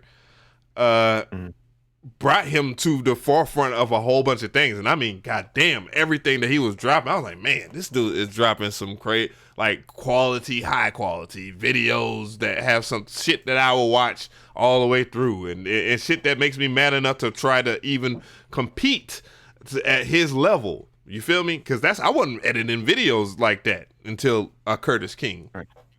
Mm-hmm. Yeah, and can I hear myself? Oh, I have my volume down. And one thing I learned is like whenever I have, for example, dealing with females will teach you everything about your emotions, right? Right. So whenever a female gets on our nerves or like does something and snaps on us and we're getting into our snappy mode to react, I always remember I got to look at myself before I start tearing her down, because she may have, I'm trying to think of like something people do, but I can't think of anything. But let's say she does something menial and petty, like small. And then I come back and I try to react. I have to remember that I've done probably worse things than that little small thing that I'm about to react about. So I need to chill because I've done worse. So I'm simple with it. Women represent chaos. I represent order. Men represent order. So in order for me to still order, I got to weather the storm with the chaos. I don't argue. And I ain't going to argue with you about that shit, about a damn thing.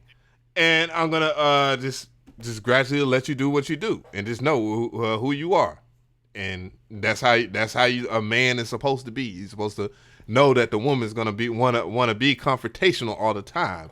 You know what I'm saying? Even if they're happy, like understand that it's gonna be some type of chaos. So yeah, it is what it is. For all the guys in the chat who are like wondering how to be better men, you have to find a girl who can reflect the energy that you give off, because you're going to learn a lot about yourself being around somebody who constantly women like men anyways that have knowledge, period. That's point blank period. They by their own sexual organ they intake. That's not by happenstance. And why we have our sexual organ is to what? Give. And like that's what it is. Like that's what it is. I don't care all about this whole feminine shit and all this other garbage. By the very nature of man and woman, women receive knowledge. That's why you see when men are of a certain stature, a certain standpoint, they have they choice of a woman, or they're married because that woman is probably married to them because he is very interesting because he can teach, and he can teach the seed his bloodline like multiple amounts of knowledge about their culture and whatever the case may be. And that's another thing as people, especially black people, so-called black people, need to understand is that we need to understand our culture and that our race means seed. That's what race means, seed. And we, as men, we are the seed givers, and women intake and create. And together we create. Together we create. I love that. And I just want everybody to know, like, the woman is really the secret sauce. Like, it's having a solid girl behind you who inspires you to the levels where you're going to get outside your comfort zone. Like, that's the secret. Like, you want to know all the successful traits of blah, blah, blah. It's because they have a woman behind them, period. Right. They're smarter than us because they receive more knowledge than we do. They're a lot smarter. They don't have egos. And one more thing I wanted to comment about was that kids like KBZ, Lifestyle, and all those guys, they're avatars. Those are people that can relate to their audience. Like, their audience wants to see them. They don't want to see me. They think I'm old. They think I'm a black guy. They don't want to listen to me. Right. And they just automatically tune out. And they just need that avatar to absorb that knowledge. So everybody has a different avatar. We can't get mad at the market. Like, I don't understand anything about EDM. Like, that culture, I mean. Like, it's completely different, the DJ culture, in my opinion. No, I'm not talking about Bellarmine. I'm talking about Sine actually motivates me a lot. She's the secret. I have to credit her. She helped me build my business. But anyway, your chat got to 108 people, and that's close enough to 112. So what I'll do is I'll share the link to that video I was talking about how to set up your merch line, if you don't mind. Yeah, go ahead, brother. I'm gonna make sure that just post something in the chat so I can give you like a moderator thingy, so that way that you'll be able to. I think you should be able to post your links and stuff like that without a problem. Okay, I'll post the T just to get people ready. But I promise this: if the chat got the 112, it got somewhere around there. It was around 108. So that's close enough. But I really want to give this information because it changed the whole way I think about merch, and I'm definitely going to start a merch line soon. God damn it, chat. Hold on, chat. God damn it, hold on. I'm trying to make sure that BusyWorkBeats is clear. Mm-hmm.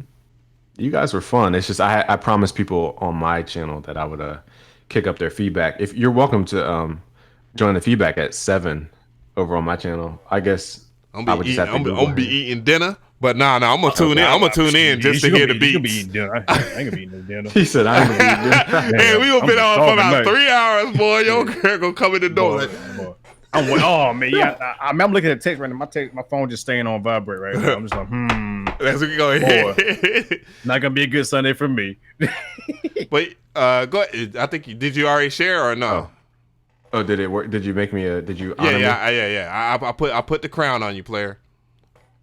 There you go, guys. That's the video that literally changed my whole. Like, it saved me months and months and months and months and months of development trying to figure this whole thing out. It changed the whole way I think about merch. There you go. That one YouTube video. I heard it. Sneaking do it next day. Yeah, and shout out to this person. They gave me this link to this special stuff here, and it was Johnny. BusyWorkBeats. I'm like, man, I'm gonna beat the shit out this nigga next time I see you going to Miami, man. You know what I'm saying? I know you going to Miami. You gonna come out to Miami? You can actually start you going to Miami? BusyWorkBeats gonna be here like that. Now I'm gonna come up, pull up in Miami and stuff. Yo, you know, you take my kindness for weakness, and that's what I wanted. You know what I'm saying?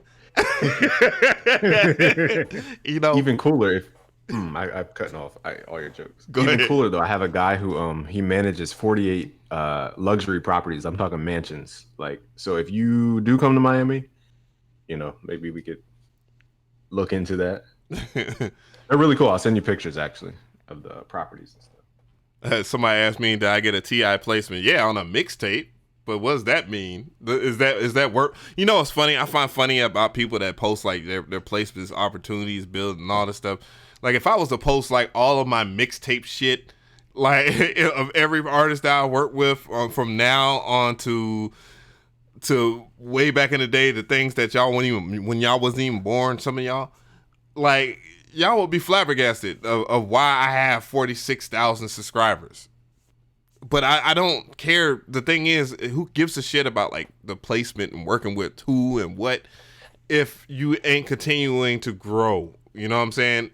I love music. I would do music regardless of how successful I would be on YouTube or whatever the case may be. If I was a hobo in the street, I would have some type of an instrument made out of rocks and sticks. I love music like that. You know what I'm saying?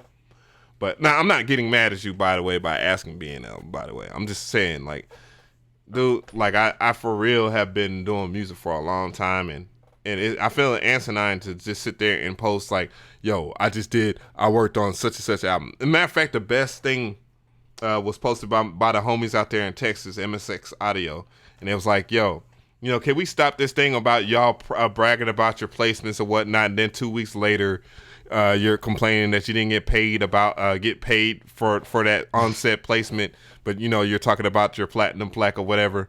It's like, you know, it's kind of asinine. It looks stupid. You know what I'm saying?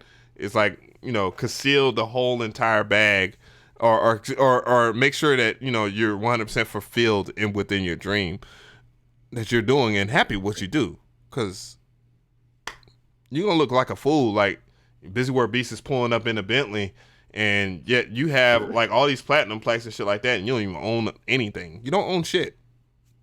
It just looks stupid, right? The masters, right? And my ultimate like answer to that is I always answer with, I worked with $1 billion company. What $1 billion rapper do you know except Jay-Z? What producer actually works with $1 billion? What? And a lot of these mainstream produce, like I don't get it. Like I'm like, man, dude. So you're gonna do something. Let me make sure that I clean this up because I don't want to disrespect anybody on a large surface. But you know, I sit there and I talk to a lot of these producers that are quote unquote popping now, and I'm like, dude, so you're gonna turn down this technology based experience, mind you, that you know how important technology is, because you wouldn't have an iPhone 10 in your hand if it wasn't important.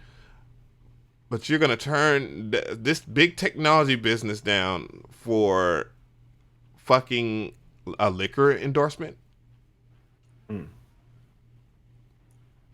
Right. Like, and drink liquor, you can't drink your phone. Can't drink your phone. Like, shit. Like, come on, bruh. Like, for real. Like, you know, I didn't even clean it up enough. I didn't even clean. Or for like some blunt rapping endorsement, because they're gonna give you 20, 30, 40 G's. Like, dude, think about the long run. Like we're not playing long. We don't play the long ball. You know what I'm saying? Or whatever the term is, the long game. We don't want to play that shit right.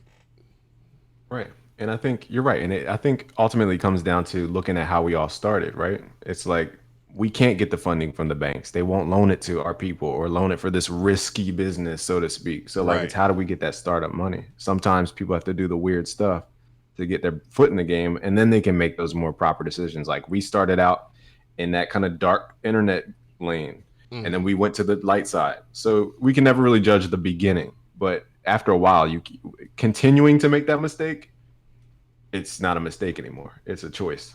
Yeah, because like I don't understand. Damn, I can't even talk because I'm so flustered with some of these people that I talk to. I'm like, dog, like you're just like like I own several businesses. Like not even certain things that people I will never reveal, because I know, you know, that being behind the scenes in that business or being a partner in that business, like it's far more important that I don't be the face as it is the face that I understand the control, like we was talking about quote unquote avatars, but you know, just use how they basically, these major corporations use our people as avatars, and for the most stupidest shit like pro blackness and and like, you know, fake pro blackness at that.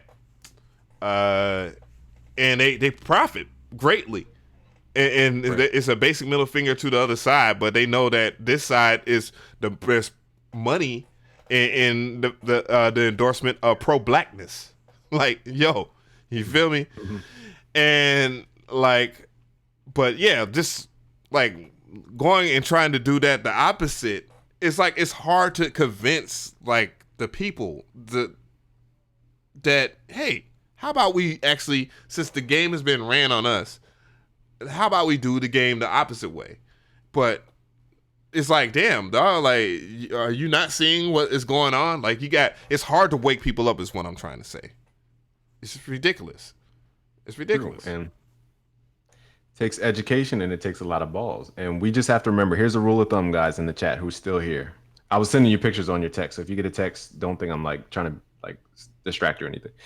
Everybody in the chat, whenever somebody throws money at you, like a dollar sign, chances are, you know, it's not a request out of respect. Like, they should come to you with respect first, and then you talk about money. They shouldn't be like, hey, I got 5K for you to make a video. I'm just saying, I'm making up a number.